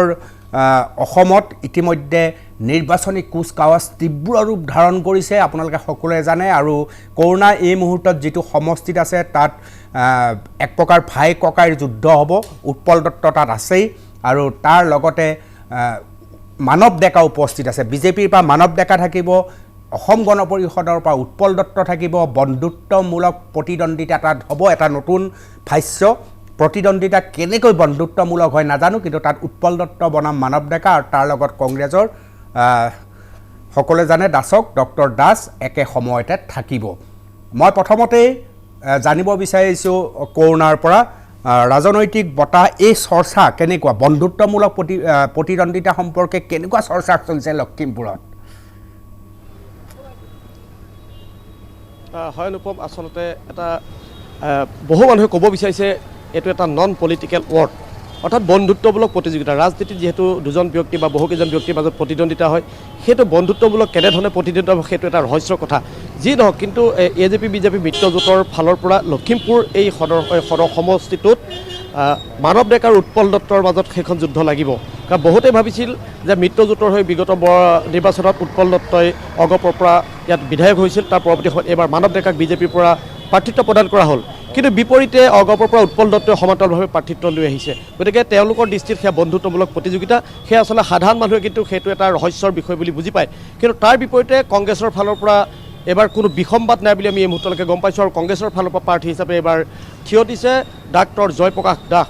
গতিকে এনে প্ৰেক্ষাপটত লখিমপুৰ সদৰ সমষ্টিৰ আগন্তুক যি নিৰ্বাচন সেই নিৰ্বাচন অতি আচলতে জটিল হ'ব বুলি ঠাৱৰ কৰা হৈছে। গতিকে এই মুহূৰ্তত মই সদৰ সমষ্টিত আছোঁ আৰু এটা আটাইতকৈ ভাল কথা এইটোৱে যে মই লখিমপুৰ নগৰৰ মাজমজিয়াৰ পৰা সাধাৰণ মানুহৰ কথা ল'ম বুলি মই এই স্থানত উপস্থিত হৈছিলোঁ, কিন্তু এই মুহূৰ্তত মই এই পথেৰে আহি থকা অৱস্থাত মই ডাক্তৰ জয়প্ৰকাশ দাসক লগ পাই গৈছোঁ, কাৰণ নিৰ্বাচনী কাম কাজত বিভিন্ন সময়ত অহা যোৱা কৰি আছে। এতিয়া আকস্মিকভাৱে মই ৰখাই দিছোঁ পথৰ ওপৰতে। এই মুহূৰ্তত মই পোনে পোনে কংগ্ৰেছৰ প্ৰাৰ্থী ডাক্তৰ জয়প্ৰকাশ দাসৰ ওচৰলৈ যাম। অগপ বিজেপিৰ মিত্ৰতা আছিল, তাৰপাছত তেওঁলোকৰ এতিয়া বন্ধুত্বপূৰ্ণ প্ৰতিযোগিতা উৎপল দত্ত আৰু মানৱ ডেকা। আৰু বিপৰীতে এইবাৰ আমি গম পাইছোঁ কংগ্ৰেছত বিসম্বাদ নাই, কংগ্ৰেছৰ ফালৰ পৰা আপোনাক প্ৰাৰ্থিত্ব প্ৰদান কৰা হৈছে। কি আশা, কেনেকুৱা ধৰণে আগবাঢ়িব? লখিমপুৰ ধুনীয়া হ'ব, মই কৈয়ে আছোঁ। 100 বাৰ কম, 1000 কম, 1000 বাৰ কম, মৰালৈকে কম যে লখিমপুৰ ধুনীয়া হ'ব। বাসুদেৱ আৰু মা পদুমণি শপত খাই কৈছোঁ লখিমপুৰ ধুনীয়া হ'ব। আৰু বাকী দলবিলাকলৈ শুভেচ্ছা থাকিল। আপোনাৰ কৰোণা আপুনি যদি মোৰ মাত শুনিছে তেতিয়াহ'লে জয়প্ৰকাশ দাসক এটা প্ৰশ্ন সুধিব লাগে। ষ্টুডিঅ'ৰ পৰা অনুপম চক্ৰৱৰ্তীয়ে সুধিছে বুলি কওক, তেওঁৰ পৰা আমি এই প্ৰশ্নটো জানিব খোজোঁ। এনেকুৱা 3টা কাৰণ জয়প্ৰকাশ দাসে ক'ব লাগে যাৰ কাৰণে লখিমপুৰবাসীয়ে কংগ্ৰেছক ভোট দিব। কি 3টা কাৰণে? হয়, আপোনাক এই মুহূৰ্তত আমাৰ ষ্টুডিঅ'ৰ পৰা জানিব বিচাৰিছে, অসমৰ দৰ্শকে জানিব বিচাৰিছে আচলতে এনেকুৱা 3টা কাৰণ আপোনাৰ পৰা জানিব বিচাৰিছে, যি 3টা কাৰণৰ কাৰণে আপুনি জয় নিশ্চিত হ'ব আপোনাৰ। প্ৰথম কথাটো হ'ল কি, লখিমপুৰ ৰাইজে লখিমপুৰ ধুনীয়া হোৱাটো বিচাৰিছে। ৰাইজে কৈছে যে লখিমপুৰ ধুনীয়া হ'ব লাগে, আৰু ময়ো কৈছোঁ যে লখিমপুৰ ধুনীয়া হ'ব লাগে। সেইকাৰণে ৰাইজে মোক জিকাব। আৰু দ্বিতীয় কথাটো হৈছে কি, যোৱাবাৰে মই জিকিছিলোঁ, কাৰণ 4000 ভোটতে হাৰিছোঁ। যোৱাবাৰ ৰাইজে মোক জিকাইছিলেই, মই অলপ দলৰ খেলি মেলি কাৰণে হাৰিলোঁ। 3 নম্বৰ কথাটো হ'ল কি, লখিমপুৰত মই যিদিনা ইলেকশ্যন হাৰিছোঁ তাৰ এসপ্তাহৰ পাছৰে পৰা লখিমপুৰৰ ঘৰে ঘৰে ৰাইজৰ বানপানী গৰাখহনীয়া, লকডাউনৰ সময়ত লখিমপুৰৰ ল'ৰা ছোৱালী বৰ্হি ৰাজ্যৰ পৰা আনিছোঁ, তেখেতলোকৰ সহায় সহযোগ কৰিছোঁ। মানে লখিমপুৰৰ ৰাইজৰ দুখে সুখে মই আছোঁ। সেইকাৰণে লখিমপুৰ ৰাইজে কৈছে যে জয়প্ৰকাশ জিন্দাবাদ। আৰু এটা কথা স্পষ্ট যে মই লখিমপুৰ নতুন প্ৰজন্মক পৃথিৱীখন জয় কৰিবৰ কাৰণে এটা পৰিৱেশ গঢ়ি তুলিব খুজিছোঁ। মোৰ আশা আছে যে লখিমপুৰত ল'ৰাই দিল্লী ল'ৰাৰ লগত সমানে খোজ খাওক, গুৱাহাটী ল'ৰাৰ লগত সমানে খোজ খাওক। আমাক অন্যায় কৰিছে, আমাক কোনোবা নহয় কোনোবা অন্যায় কৰিছে, এইটো কোনে মই ক'ব খোজা নাই, কিন্তু আমাক লখিমপুৰক 50 বছৰ পিছুৱাই দিছে। মাধৱদেৱ আপোনাৰ নেতৃত্বত কৰিম বুলি আশা কৰিছে। মই কৈছোঁ যে লখিমপুৰ ধুনীয়া হ'ব, এতিয়া কৈছোঁ, ভৱিষ্যতে কম, 1000 বাৰ কম, বাসুদেৱ শপত খাই কৈছোঁ লখিমপুৰ ধুনীয়া হ'ব। জয়প্ৰকাশক কিমান সহায় কৰিব? বন্ধুত্বমূলক কেনেকৈ, এইটো শত্ৰুতামূলক। এইটো তেখেতলোকে ভয় খালে যে তেখেতলোকে এজনে খেলিলে তেখেতলোকে সিটো পাৰ্টি মোৰ ফালে আহিব বুলি ভয় খালে, AJPক দিলে বিজেপিখিনি আহিব বুলি ভয় খালে। সেইকাৰণে তেখেতে নিজৰ নিজৰ ভোটখিনি ৰাখিবৰ কাৰণেহে তেখেতলোকে কৰিছে। আৰু এতিয়া আপুনি চাব, তেখেতলোকৰ কেণ্ডিডেটজনে নিজৰ উৎপল দত্তৰ বিৰুদ্ধে বহুত বেয়া বেয়াকৈ কমেণ্ট কৰা আৰম্ভ কৰিছে। এইটো কেনেকুৱা বন্ধুত্বমূলক? এনেকুৱা দেখি যে ভাই ককাইৰ কাজিয়াখনে আপোনাক সহায় কৰিব, এই ভাই ককাই বুলি আমি ক'ব বিচাৰিছোঁ, কাৰণ তেওঁলোকৰ মিত্ৰতা আছিল আৰু এতিয়া বন্ধুত্বমূলক প্ৰতিযোগিতা। তেখেতলোকে ভাই ককাই ইয়াত নহয় বিধানসভাত, যোৱাবাৰো ইয়াত তেখেতলোকৰ মাজত হেৰি হোৱা নাই। ঘন বুঢ়াগোহাঁই ডাঙৰীয়াক সহায় কৰিছে যোৱাবাৰ অলপ ইয়াত। এইবাৰ বিগত নিৰ্বাচনত দেখিছিলোঁ যে প্ৰাৰ্থিত্ব নাপাই ঘন বুঢ়াগোহাঁই, প্ৰাক্তন বিধায়ক ঘন বুঢ়াগোহাঁই কংগ্ৰেছৰ আছিল যদিও নিৰ্দলীয় হিচাপে থিয় দিছিল, তাৰ কাৰণে আপোনাৰ অনিষ্ট হৈছিল। এইবাৰ ঘন বুঢ়াগোহাঁইৰ স্থিতি এই মুহূৰ্তত আপুনি কি বুলি ক'ব বিচাৰে? আমি তেখেতৰ লগত দলৰ নেতৃত্বই কথা পাতিছে, কৰ্মীসকলৰ মাজত কথা বতৰা হৈছে। আমি তেখেতকো কৈছোঁ, আমি আগতেও কৈছোঁ যে লখিমপুৰত তেখেতৰ নেতৃত্বত মই ইলেকশ্যন খেলিম। তেখেত এইবাৰ মোৰ লগত কৃষ্ণৰ দৰে থিয় হৈ থাকিব। এই মুহূৰ্তলৈকে আপুনি পাইছেনে? তেখেতক যোগাযোগ কৰিছিলোঁ, ফোনটো নৰিচিবল পাইছোঁ, আৰু তেখেত 12 তাৰিখে আহিব বুলি পাব কৈছে। আৰু মই তেখেতক 12 তাৰিখে তেখেতৰ বাগিনাত গৈ মই লগ পাম। আৰু মই কৈছোঁ স্পষ্ট, তেখেতে কৃষ্ণৰ দৰে মোৰ লগত এইবাৰ থিয় হৈ থাকিব। ৰথৰ সাৰথি ৰথ চলাব, তেখেতে যিভাৱে বান্ধ মাৰিব ক'ব মই সেনেকৈয়ে বান্ধ মাৰিম। তেখেতৰ নেতৃত্বত ইলেকশ্যন হ'ব। নিশ্চয় অৰ্জুন যদি জয়প্ৰকাশ কৃষ্ণ তেতিয়াহ'লে কৈছে এতিয়া কোন হ'ব।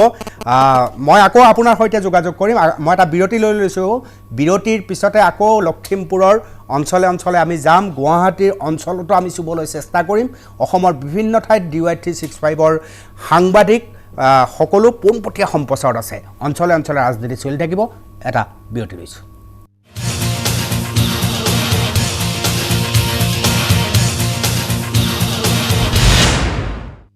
অঞ্চলে অঞ্চলে ৰাজনীতিলৈ পুনৰবাৰ স্বাগতম।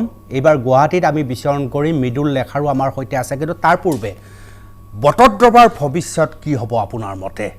ইতিমধ্যে বহু ধৰণৰ চৰ্চা চলি আছিল আঙুৰলতা ডেকা সম্পৰ্কত। এনে চৰ্চাও চলিছিল যে আঙুৰলতা ডেকাই বটদ্ৰৱা এৰি নলবাৰীলৈ গুচি আহিব নেকি, এই ধৰণৰ চৰ্চা চলিছিল। অৱশেষত মনোনয়ন পত্ৰ দাখিল কৰিলে আঙুৰলতা ডেকাই।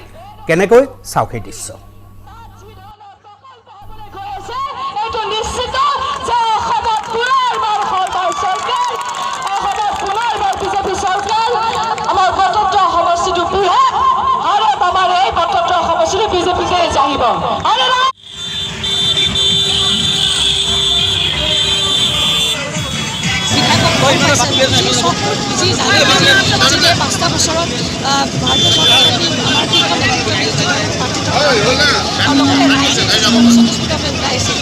নিশ্চিত কৰিলে যে আচলতে যোৱা 5টা বছৰত সকলো ৰাইজে আচলতে মিত্ৰজোঁটৰ চৰকাৰখনৰ কাম কাজ সাংঘাতিকভাৱে ভাল পাইছে আৰু সেইকাৰণে আজি ওলাই আহিছে। আৰু আজিৰ এই ৰাইজৰ সমাগমটো সেইটোৱে প্ৰমাণ কৰে। গতিকে আজিৰ দিনা সকলোৰে পৰা আশীৰ্বাদ বিচাৰিছোঁ যাতে ঐতিহাসিক বটদ্ৰৱা থানখনত যি প্ৰকল্পৰ কাম শুভাৰম্ভ হৈছে এইখিনি যাতে শেষ কৰিব পাৰোঁ এই কাৰ্যকালত সকলোৰে পৰা মই আশীৰ্বাদ বিচাৰিছোঁ। পুনৰবাৰ বিধায়িকা হিচাপে আপুনি জয় হ'ব বুলি কিমান আশাবাদী? চাওক, সকলোতো ঈশ্বৰৰ হাতত থাকে, কিন্তু আমি কৰ্ম কৰি যাম। কিন্তু ৰাইজৰ মাজত সোমাই পেলাই যি ধৰণৰ অনুভৱ কৰিছোঁ, মোৰতো এইটোৱে লাগিছে যে বটদ্ৰৱা সমষ্টিত সকলো ৰাইজে উন্নয়নৰ পক্ষত থিয় হ'ব, অৰ্থাৎ বিজেপিৰ পক্ষত থিয় হ'ব। এয়া আছিল আঙুৰলতা। এইবাৰ আঙুৰলতাই নিজৰ অকণমানি ছোৱালীজনীক সন্মুখত লৈ মনোনয়ন পত্ৰ দাখিল কৰিবলৈ গৈছিল। যথেষ্ট প্ৰত্যাহ্বান বটদ্ৰৱাত এইবাৰ আছে। চেষ্টা কৰিছে, অমিত শ্বাহ পৰ্যন্ত বটদ্ৰৱালৈ আহিছে। আঙুৰলতা ডেকাৰ বাবে এটাই ভাল খবৰ, সেয়া হৈছে কংগ্ৰেছৰ পৰা গৌতম বৰা অৰ্থাৎ প্ৰাক্তন শিক্ষামন্ত্ৰী গৌতম বৰাক দিয়া নহ'ল টিকট। গৌতম বৰাই যথেষ্ট ক্ষোভ উজাৰিছে। সেইধৰণে অকণমান কংগ্ৰেছ UDF মহাজোঁটৰ মাজত হয়তো ক'ৰবাত অকণমান ভুল বুজাবুজি হ'ব পাৰে, যিটো আঙুৰলতা ডেকাই হয়তো সুবিধা পাব পাৰে।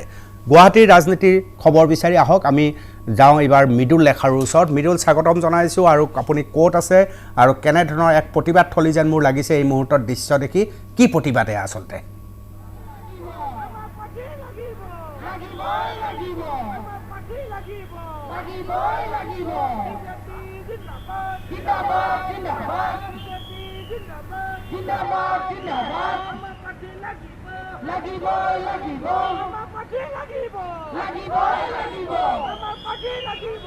মই বৰ্তমান আছোঁ গুৱাহাটী মহানগৰী বৰাগাঁৱত। আৰু গুৱাহাটী মহানগৰী বৰাগাঁৱত একাংশ বিজেপি কৰ্মীৰ প্ৰতিবাদ। আৰু এই প্ৰতিবাদ হ'ল আৰু তেওঁলোকৰ দাবী হ'ল, তেওঁলোকৰ একমাত্ৰ দাবী হ'ল যে কোনো কাৰণতে তেওঁলোকে পশ্চিম গুৱাহাটী সমষ্টি এৰি নিদিয়ে, বিজেপিয়ে এৰি নিদিয়ে। লাগিলে বন্ধুত্বমূলক প্ৰতিদ্বন্দ্বিতাই হওক, কিন্তু তেওঁলোকে বন্ধুত্বমূলক প্ৰতিদ্বন্দ্বিতা কৰিবৰ কাৰণে সাজু। কিন্তু তেওঁলোকে এই সমষ্টি কোনো কাৰণতে বিজেপিয়ে এৰি নিদিয়ে বুলি তেওঁলোকৰ এই দাবী। আৰু তেওঁলোকে এনেদৰে প্ৰতিবাদত বহি পৰিছে। আৰু তেওঁলোকৰ একমাত্ৰ কাৰণ যি দাবী হ'ল, সেই দাবী হ'ল যে কোনো কাৰণতে তেওঁলোকে এই সমষ্টি এৰি নিদিয়ে আৰু লাগিলে বন্ধুত্বমূলক প্ৰতিদ্বন্দ্বিতা হয়, তাৰ কাৰণেও তেওঁলোক সাজু। আমি তেওঁলোকৰ পৰা প্ৰতিক্ৰিয়া ল'বৰ কাৰণে আমি চেষ্টা কৰিম। দাদা, আপোনালোকে এই সমষ্টি কোনো কাৰণতে এৰি নিদিয়ে? নিশ্চিতভাৱে অসমৰ 126টা বিধানসভা সমষ্টিৰ ভিতৰত এই পশ্চিম গুৱাহাটী সমষ্টিটো অন্যতম ভাৰতীয় জনতা পাৰ্টীৰ ভেটি মজবুত। গতিকে সেয়েহে আমি বিগত 2016 চনৰ নিৰ্বাচনত আমাৰ দলৰ নেতৃত্ববৃন্দৰ সিদ্ধান্ত মানি লৈ আমি মিত্ৰ দলৰ প্ৰাৰ্থীগৰাকীক জয়যুক্ত কৰাৰ ক্ষেত্ৰত সকলো তৃণমূলৰ কাৰ্যকৰ্তাই দিন ৰাতি একাকাৰ কৰি বিপুল ভোটৰ ব্যৱধানত জয়যুক্ত কৰাবলৈ সক্ষম হৈছিলোঁ। কিন্তু আমাৰ দলৰ ওপৰত বিশ্বাস আছিল, আস্থা আছিল।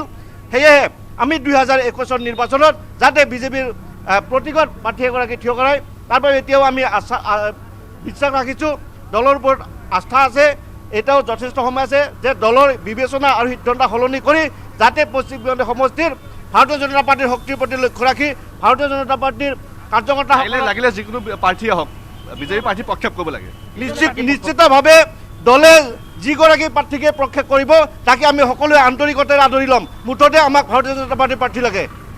আৰু আপোনালোকৰ এতিয়া সাংগঠনিক ভেটি কেনেকুৱা অৱস্থা? আপোনালোকে কৈছে যে আপোনালোকৰ AJPতকৈ আপোনালোকৰ সাংগঠনিক ভেটি অধিক মজবুত।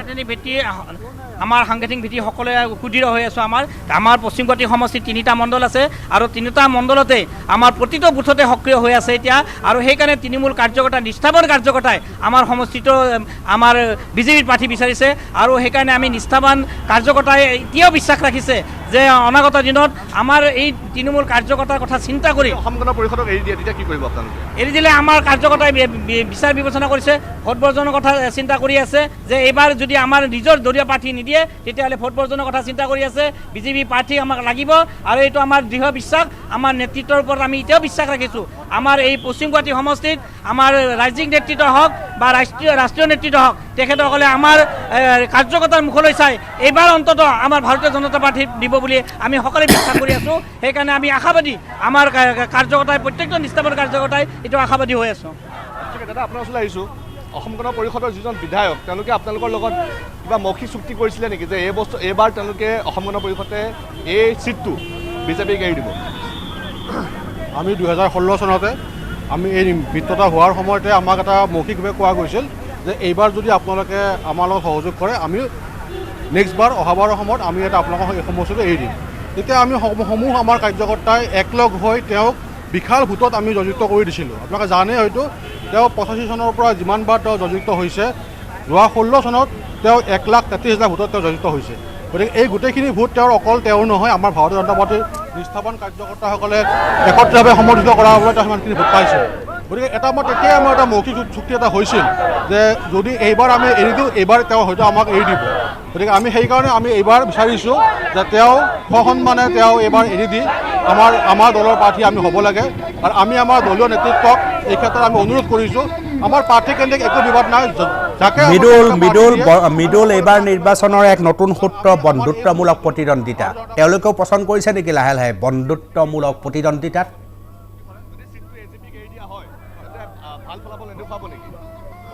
আপোনালোকৰ কি কৰিব, আপোনালোকৰ কাৰ্যপন্থা কি হ'ব? আমি ভাৰতীয় জনতা পাৰ্টীৰ এজন নিষ্ঠাবান সদস্য, গতিকে আমাৰ দলৰ ওপৰত আমাৰ বিশ্বাস আছে আৰু আমাৰ যিটো ষ্ট্ৰেংথ আছে, আমাৰ যিটো দলৰ যিটো হেৰি আছে সেইটোৰ ওপৰত বিশ্বাস আছে।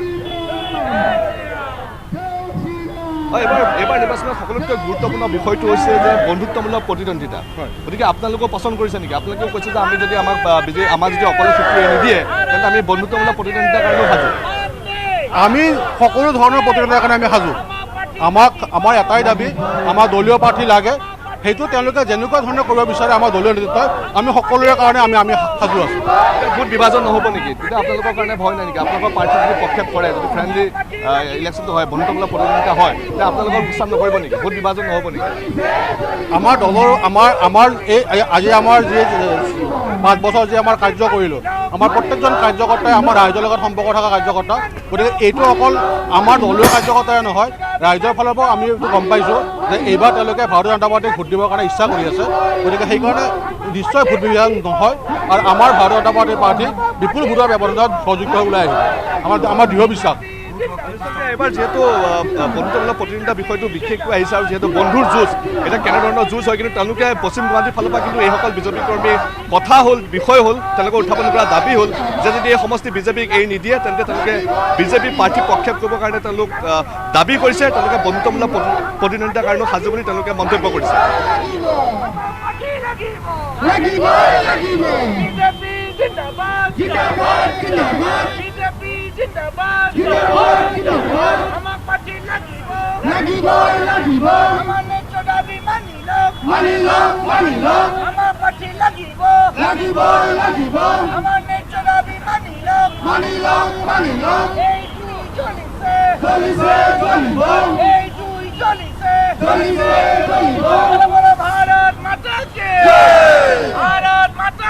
এয়া আছিল মৃদুল লেখাৰু আৰু ভাৰত মাতা কি জয় বুলি আৰম্ভ হৈছে সমগ্ৰ পশ্চিম গুৱাহাটী সমষ্টিক কেন্দ্ৰ কৰি এতিয়াও দলীয় সংঘাত চলি আছে। অসম গণ পৰিষদ নে বিজেপি, এয়া বিজেপিৰ প্ৰতিবাদ থলী আপোনালোকে দেখিবলৈ সক্ষম হৈছে। টিকটক লৈ প্ৰথম পৰ্যায়ৰ নিৰ্বাচনৰ সংঘাতটো আপোনালোকে দেখিলেই। অসম গণ পৰিষদ আৰু বিজেপিৰ মাজৰ তীব্ৰ সংঘাতে দিল্লী পৰ্যন্ত পালেগৈ। এনেকুৱা লাগিছিল যেন এইবাৰ চূৰ্ণ বিচূৰ্ণ হৈ যাব, কিন্তু বিজেপি এনেকুৱা এটা দল যি নিয়ন্ত্ৰণ কৰিব জানে, যেনেকৈ যুদ্ধ লাগে তাক নিয়ন্ত্ৰণো কৰিব জানে, তাৰেই উদাহৰণ হিচাপে ইতিমধ্যে নিয়ন্ত্ৰিত হ'ল। এতিয়াও কংগ্ৰেছত AIUDF অথবা ৰাইজৰ দল অথবা জাতীয় পৰিষদত টিকট কেন্দ্ৰিক সংঘাত চলি আছে, কিন্তু সেই একে সময়তে বিজেপিৰ নিৰ্বাচনী প্ৰচাৰ উত্তুংগত উঠিছে। আশা কৰা গৈছে প্ৰথম পৰ্যায়ৰ নিৰ্বাচনৰ মনোনয়ন পত্ৰ দাখিলৰ অন্তিম সীমা হৈ যোৱাৰ পিছত এতিয়া আৰু টিকটৰ সংঘাতৰ কথা প্ৰথম পৰ্যায়ত নাথাকে, কিন্তু দ্বিতীয় আৰু তৃতীয় পৰ্যায়ত নিশ্চিতভাৱেই থাকিব। আৰু এয়া তাৰেই ছবি বিজেপিয়ে নিজৰ প্ৰাৰ্থী দিয়াৰ দাবীত, অসম গণ পৰিষদৰ প্ৰাৰ্থী নহয়, নিজৰ প্ৰাৰ্থী দিয়াৰ দাবীত এই আন্দোলন আপোনালোকে দেখিবলৈ সক্ষম হৈছে। আৰু কিবা ক'ব হৈছে শুনি লৈছোঁ আমি। চাওক, আজি স্বতঃস্ফূৰ্তভাৱে তৃণমূল পৰ্যায়ৰ কাৰ্যকৰ্তাসকল নিজৰ দুখ বেদনা, নিজৰ ক্ষোভৰ বহিঃপ্ৰকাশ আপোনালোকে দেখিবলৈ পাইছে। এই বহিঃপ্ৰকাশ আজি 5-6 দিন আগৰে পৰা চলি আছে, অহৰহ চলি আছে। কোনো তৃণমূল পৰ্যায়ৰ কাৰ্যকৰ্তা ভাগৰি পৰা নাই। সকলো কাৰ্যকৰ্তাৰ এটাই দাবী যে আমি দলটোৰ ভেটি মজবুত কৰাৰ স্বাৰ্থত বিভিন্ন সময়ত বিভিন্ন কাৰণত আমি বহুত কষ্ট কৰি নিজৰ ধন মন নিজৰ টকা পইচা খৰচ কৰি দলক ভেটি মজবুত কৰাৰ স্বাৰ্থত কাম কৰি আহিছে। বহুত বহুত ধন্যবাদ মৃদুল লেখাৰু, বহুত বহুত ধন্যবাদ জনাইছোঁ। এয়া আছিল মৃদুল লেখাৰু। এইবাৰ আমি আকৌ এবাৰ আপোনালোকক লখিমপুৰলৈ লৈ যাব খুজিছোঁ। আমাৰ সতীৰ্থ সাংবাদিক কৰুণা উপস্থিত আছে লখিমপুৰত। এয়া লখিমপুৰৰ ছবি আপোনালোকে দেখিবলৈ পাইছে। লখিমপুৰৰ পথৰ ওপৰত কৰুণা, ব্যাখ্যা দিব। হয় অনুপম, ইতিমধ্যে কিছু কথা কৈ গৈছোঁ আৰু বিশেষভাৱে লখিমপুৰ সমষ্টিটোৰ কথা মই পুনৰ ক'ব বিচাৰিছোঁ যে এইবাৰ লখিমপুৰ সমষ্টিটোৰ গোটেই নিৰ্বাচনী প্ৰেক্ষাপট অতি জটিল হৈ পৰিছে। কাৰণ বিজেপিৰ ফালৰ পৰা প্ৰাৰ্থী দিয়াৰ পৰৱৰ্তী সময়ত মিত্ৰতা থকা স্বত্তেও প্ৰতিদ্বন্দ্বিতামূলকভাৱে অগপৰ উৎপল দত্তক পুনৰ প্ৰাৰ্থিত্ব প্ৰদান কৰিছে। আৰু তাৰ বিপৰীতে কংগ্ৰেছৰ ফালৰ পৰা ডাক্তৰ জয়প্ৰকাশ দাস আছে। গতিকে AJP বিজেপিৰ যিটো এলায়েন্সত যিটো যেনেধৰণে তেওঁলোকে আশা কৰিছিল মিত্ৰতাৰ প্ৰসংগত, সম্পূৰ্ণ সেই মিত্ৰতা এতিয়া ইয়াতে নাই। তেওঁলোকৰ দৃষ্টিত প্ৰতিদ্বন্দ্বিতামূলক প্ৰতিযোগিতা বা নিৰ্বাচন, কিন্তু আচলতে প্ৰতিদ্বন্দ্বিতা নিৰ্বাচনত সাধাৰণ দৃষ্টিত যে কিমান দূৰ আচলতে গ্ৰহণযোগ্যতা আছে সেয়া সকলোৱে জানে। আৰু বিপৰীতে এবাৰ উত্তৰ অসমৰ কথা যদি আমি ক'বলৈ যাওঁ, আপুনি জোনাইৰ পৰা তেজপুৰ পৰ্যন্ত গোটেই সমষ্টিবিলাকত যদি বিগত নিৰ্বাচনত চাই, ইয়াত কংগ্ৰেছৰ দখলত এখনো আসন নাছিল। কেৱল নাওবৈচাৰ আসনখন AIDFৰ দখলত আছিল। তাৰ বিপৰীতে সমগ্ৰ সমষ্টিসমূহত বিজেপিৰ আধিপত্য আছিল। কিন্তু এইবাৰ নিৰ্বাচনী প্ৰেক্ষাপট কিছু সলনি হ'ব গতে অনুমান কৰিব পাৰি। এই মুহূৰ্তলৈকে সঠিক কথা এই মুহূৰ্তত ক'ব নোৱাৰি, তথাপিও কিছু কথা অনুমান কৰিব পাৰি যে উত্তৰ অসমৰ ৰাজনীতিত এবাৰ কংগ্ৰেছৰ কিছু উত্থান আৰম্ভ হ'ব বুলি অনুমান কৰিব পাৰি। এই মুহূৰ্তত যদি আমি ক'ব বিচাৰোঁ যে প্ৰথম কথা ধেমাজিৰ কথা, ধেমাজিত বিজেপিৰ হৈ ডাক্তৰ ৰণোজ পেগুৱে প্ৰাৰ্থিত্ব আগবঢ়াইছে, যিহেতু তেওঁ বিধায়ক আছিল। গণশক্তিৰ হৈ পৰৱৰ্তী সময়ত তেওঁ বিজেপি যোগদান কৰিছিল। কিন্তু বিপৰীতে এবাৰ কংগ্ৰেছৰ শৈলেন সোণোৱালে তাত প্ৰতিদ্বন্দ্বিতা আগবঢ়াইছে। আৰু আমি পোৱা খবৰ মতে এবাৰ বিজেপিৰ ভেটিত কিছু কঁপনি উঠিব ধেমাজি সমষ্টিত। আৰু সমান্তৰালভাৱে ঢকুৱাখানা সমষ্টিত নৱদলে আছিল, মন্ত্ৰী নৱদলেৰ সমষ্টি। কিন্তু এইবাৰ ঢকুৱাখানা বিধানসভা সমষ্টিত বহুতে ভাবি আছিল যে ভৰত নৰহে প্ৰতিদ্বন্দ্বিতা কৰিব, কিন্তু ভৰত নৰহে কংগ্ৰেছৰ পৰা ঢকুৱাখানা বিধানসভা সমষ্টিত প্ৰতিদ্বন্দ্বিতা আগবঢ়োৱা নাই। তাৰ বিপৰীতে TMPকে প্ৰাক্তন কেন্দ্ৰীয় সভাপতি পদ্মলোচন দলে কংগ্ৰেছৰ পৰা প্ৰাৰ্থিত্ব প্ৰদান কৰা হৈছে। গতিকে স্বাভাৱিকতে গণশক্তি আৰু TMPকে অৰ্থাৎ মিচিং জনগোষ্ঠীয় অঞ্চলৰ সৰহসংখ্যক ভোট পদ্মলোচন দলে পোৱাৰ সম্ভাৱনা অতি প্ৰকট হৈ পৰিছে। তাৰ বাবে নেকি এতিয়া এক প্ৰকাৰ নৱদলৰ মূল প্ৰতিদ্বন্দ্বী হৈ পৰিছে পদ্মলোচন। আৰু তাৰ পৰৱৰ্তী সময়ত যদি আমি চাওঁ লখিমপুৰ বিধানসভা সমষ্টি, আমি সেই কথা ইতিমধ্যে কৈছোঁ যে ইয়াত অগপ বিজেপিৰ মাজত সম্পৰ্কত ফাট মেলিছে। তেওঁলোকে বন্ধুত্বমূলক প্ৰতিযোগিতাৰ মাজে দুটা দলৰ পৰা দুজন প্ৰাৰ্থীক প্ৰতিদ্বন্দ্বিতালৈ আগবঢ়াই দিছে। গতিকে তাৰ বিনিময়ত যদি তেওঁলোকৰ সেই যুদ্ধখন খুব টাফ হয়, তাৰ বিনিময়ত আচলতে কংগ্ৰেছৰ প্ৰাৰ্থীজন ইয়াত ওলাই যোৱাৰ সম্ভাৱনা স্পষ্ট এই মুহূৰ্তলৈকে। তাৰ বিপৰীতে নাওবৈচাটো একেই কথা, কাৰণ তাতো অগপ বিজেপিৰ মিত্ৰজোঁটৰ হৈ অগপৰ জয়ন্ত খাউণ্ডক তাত প্ৰাৰ্থিত্ব প্ৰদান কৰা হৈছে। কিন্তু অন্যতম বিজেপি প্ৰাৰ্থিত্বৰ দাবীদাৰ ৰাও গজেন্দ্ৰ সিঙে আপুনি লাইনত থাকক। আমি অকণমান নগাঁৱলৈ গুচি গৈ আকৌ আপোনাৰ ওচৰলৈ আহিম। নগাঁৱত আমাৰ লগত দোলেন বৰা উপস্থিত আছে। আৰু দোলেন এই মুহূৰ্তত ছবি আপোনালোকে দেখিছে। দোলেন, কি খবৰ আছে নগাঁৱৰ? আজি মনোনয়ন পত্ৰ দাখিলৰ কিবা খবৰ? হয় অনুপম, মই বৰ্তমান উপস্থিত আছোঁ নগাঁৱত। আৰু আজি নগাঁও সদৰ বিধানসভা সমষ্টিত বৰ্তমানৰ যি বিধায়ক আছে, বিধায়ক ৰূপ শৰ্মাই 2 বজাত মনোনয়ন পত্ৰ দাখিল কৰিব। বহৰমপুৰ যি বিধানসভা সমষ্টি আছে, বিধানসভা সমষ্টিৰ পৰা জিতু গোস্বামী ইতিমধ্যে মনোনয়ন পত্ৰ দাখিল কৰিছে। আৰু তেওঁক সংগ দিছে ৰাজ্যিক স্বাস্থ্যমন্ত্ৰী পীযুষ হাজৰিকা। আৰু বৰ্তমান নগাঁৱত ৰাজনীতি বুলি ক'লে পূৰ্বৰ তুলনাত এইবাৰ অধিক উত্তপ্ত হৈ গৰম হোৱা দেখা পোৱা গৈছে। কিয়নো এই পৰ্যন্ত কংগ্ৰেছে দ্বিতীয়খন প্ৰাৰ্থী তালিকা ঘোষণা কৰিব পৰা নাই। আৰু ইয়াৰ বিশেষকৈ কেইদিনমানৰ আগলৈকে দেখা পোৱা গৈছিল যে বৰ্তমানৰ যি বিধায়ক ৰূপ শৰ্মা, এই ৰূপ শৰ্মা তীব্ৰ প্ৰত্যাহ্বানৰ সন্মুখীন হোৱাৰ এক পৰিৱেশ আছিল যদিও এই মুহূৰ্তত কংগ্ৰেছে যি প্ৰাৰ্থী ঘোষণা কৰিব পৰা নাই, এই প্ৰাৰ্থী ঘোষণা কৰিব নোৱাৰাক লৈ কিছু ৰূপক সম্ভাৰৰ পৰা শংকা আঁতৰিছে। আমি পোনে পোনে যাব বিচাৰিছোঁ। আমাৰ লগত কিছু আছে সমৰ্থক আছে, কিছু ৰাইজ আছে, সেই ৰাইজৰ পৰা কিছু কথা আমি জানিব বিচাৰিম। কি ক'ব এইবাৰ সদৰ বিধানসভা সমষ্টি কি হোৱাটো বিচাৰে? প্ৰতিনিধি হিচাপে আপোনালোকক মই ক'বলৈ ভাল পাম যে আজি নগাঁও সদৰ সমষ্টিত যি হাৰে উন্নয়ন এই যোৱা 5টা বছৰত হৈছে, সেই হিচাপত আমাৰ ৰূপক শৰ্মা ডাঙৰীয়াই আমাৰ নগাঁও সদৰ সমষ্টিৰ ৰাইজে আকৌ বিচাৰিছে। কিয় তেওঁৰ যি ব্যক্তিত্ব, তেওঁৰ যি কৰ্মৰাজি, তেওঁৰ যি উন্নয়নৰ চিন্তাধাৰা, সেই চিন্তাধাৰাৰ লগত সকলো জড়িত হৈ আছে। আমি সাধাৰণ নাগৰিক হিচাপে তেওঁৰ পৰা আমি সুখী যে আমি এনেকুৱা এজন বিধায়ক বিগত দিনত পাইছিলোঁ। আকৌ তেওঁৰ নিচিনা এজন বিধায়ক পাবলৈ আমি আশা কৰিছোঁ। আমি আন এজন আছে, বৰ্তমানলৈকেও কংগ্ৰেছে প্ৰাৰ্থী ঘোষণা কৰিব পৰা নাই, এই ক্ষেত্ৰত আপুনি কি ক'ব বিচাৰে? মানে তেওঁলোকে এতিয়ালৈকে প্ৰাৰ্থী ঘোষণা কৰিব পৰা নাই। যিহেতু ৰূপক শৰ্মা ডাঙৰীয়াই যিখিনি সদৰ সমষ্টিত কাম কৰিছে, তেওঁলোকে এতিয়া নিশ্চয় হেৰি হৈ গৈছে।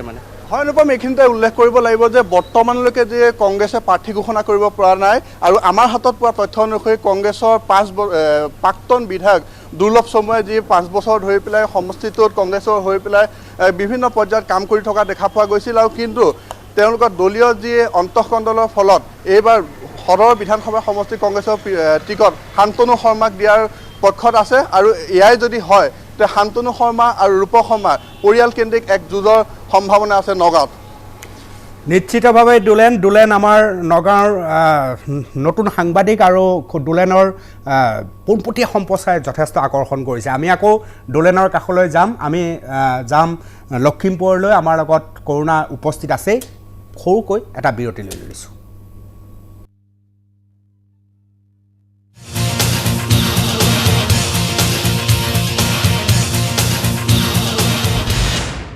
উভতি আহিছোঁ অঞ্চলে ৰাজনীতিৰ অন্তিম খণ্ডলৈ। আমি আকৌ এবাৰ লখিমপুৰ যাব খুজিছোঁ। আমাৰ সতীৰ্থ সাংবাদিক উপস্থিত আছে, কৰোণা উপস্থিত আছে তাত, আৰু কৰোণাই পদপথত উপস্থিত আছে। কৰোণা, আপোনাৰ ওচৰলৈ গৈছোঁ।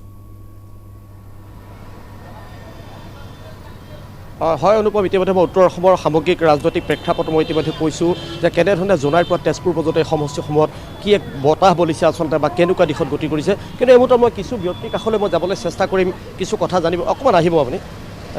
নিৰ্বাচন প্ৰতি বছৰে আহে, মানুহে সাধাৰণ নাগৰিক হিচাপে ভোটাধিকাৰ আছে, ভোট দিয়ে। তেতিয়াহ'লে আপুনি এজন যুৱ প্ৰজন্মৰ ব্যক্তি হিচাপে কেনেকুৱা আশা কৰিব, কেনেকুৱা প্ৰতিনিধি আশা কৰিব?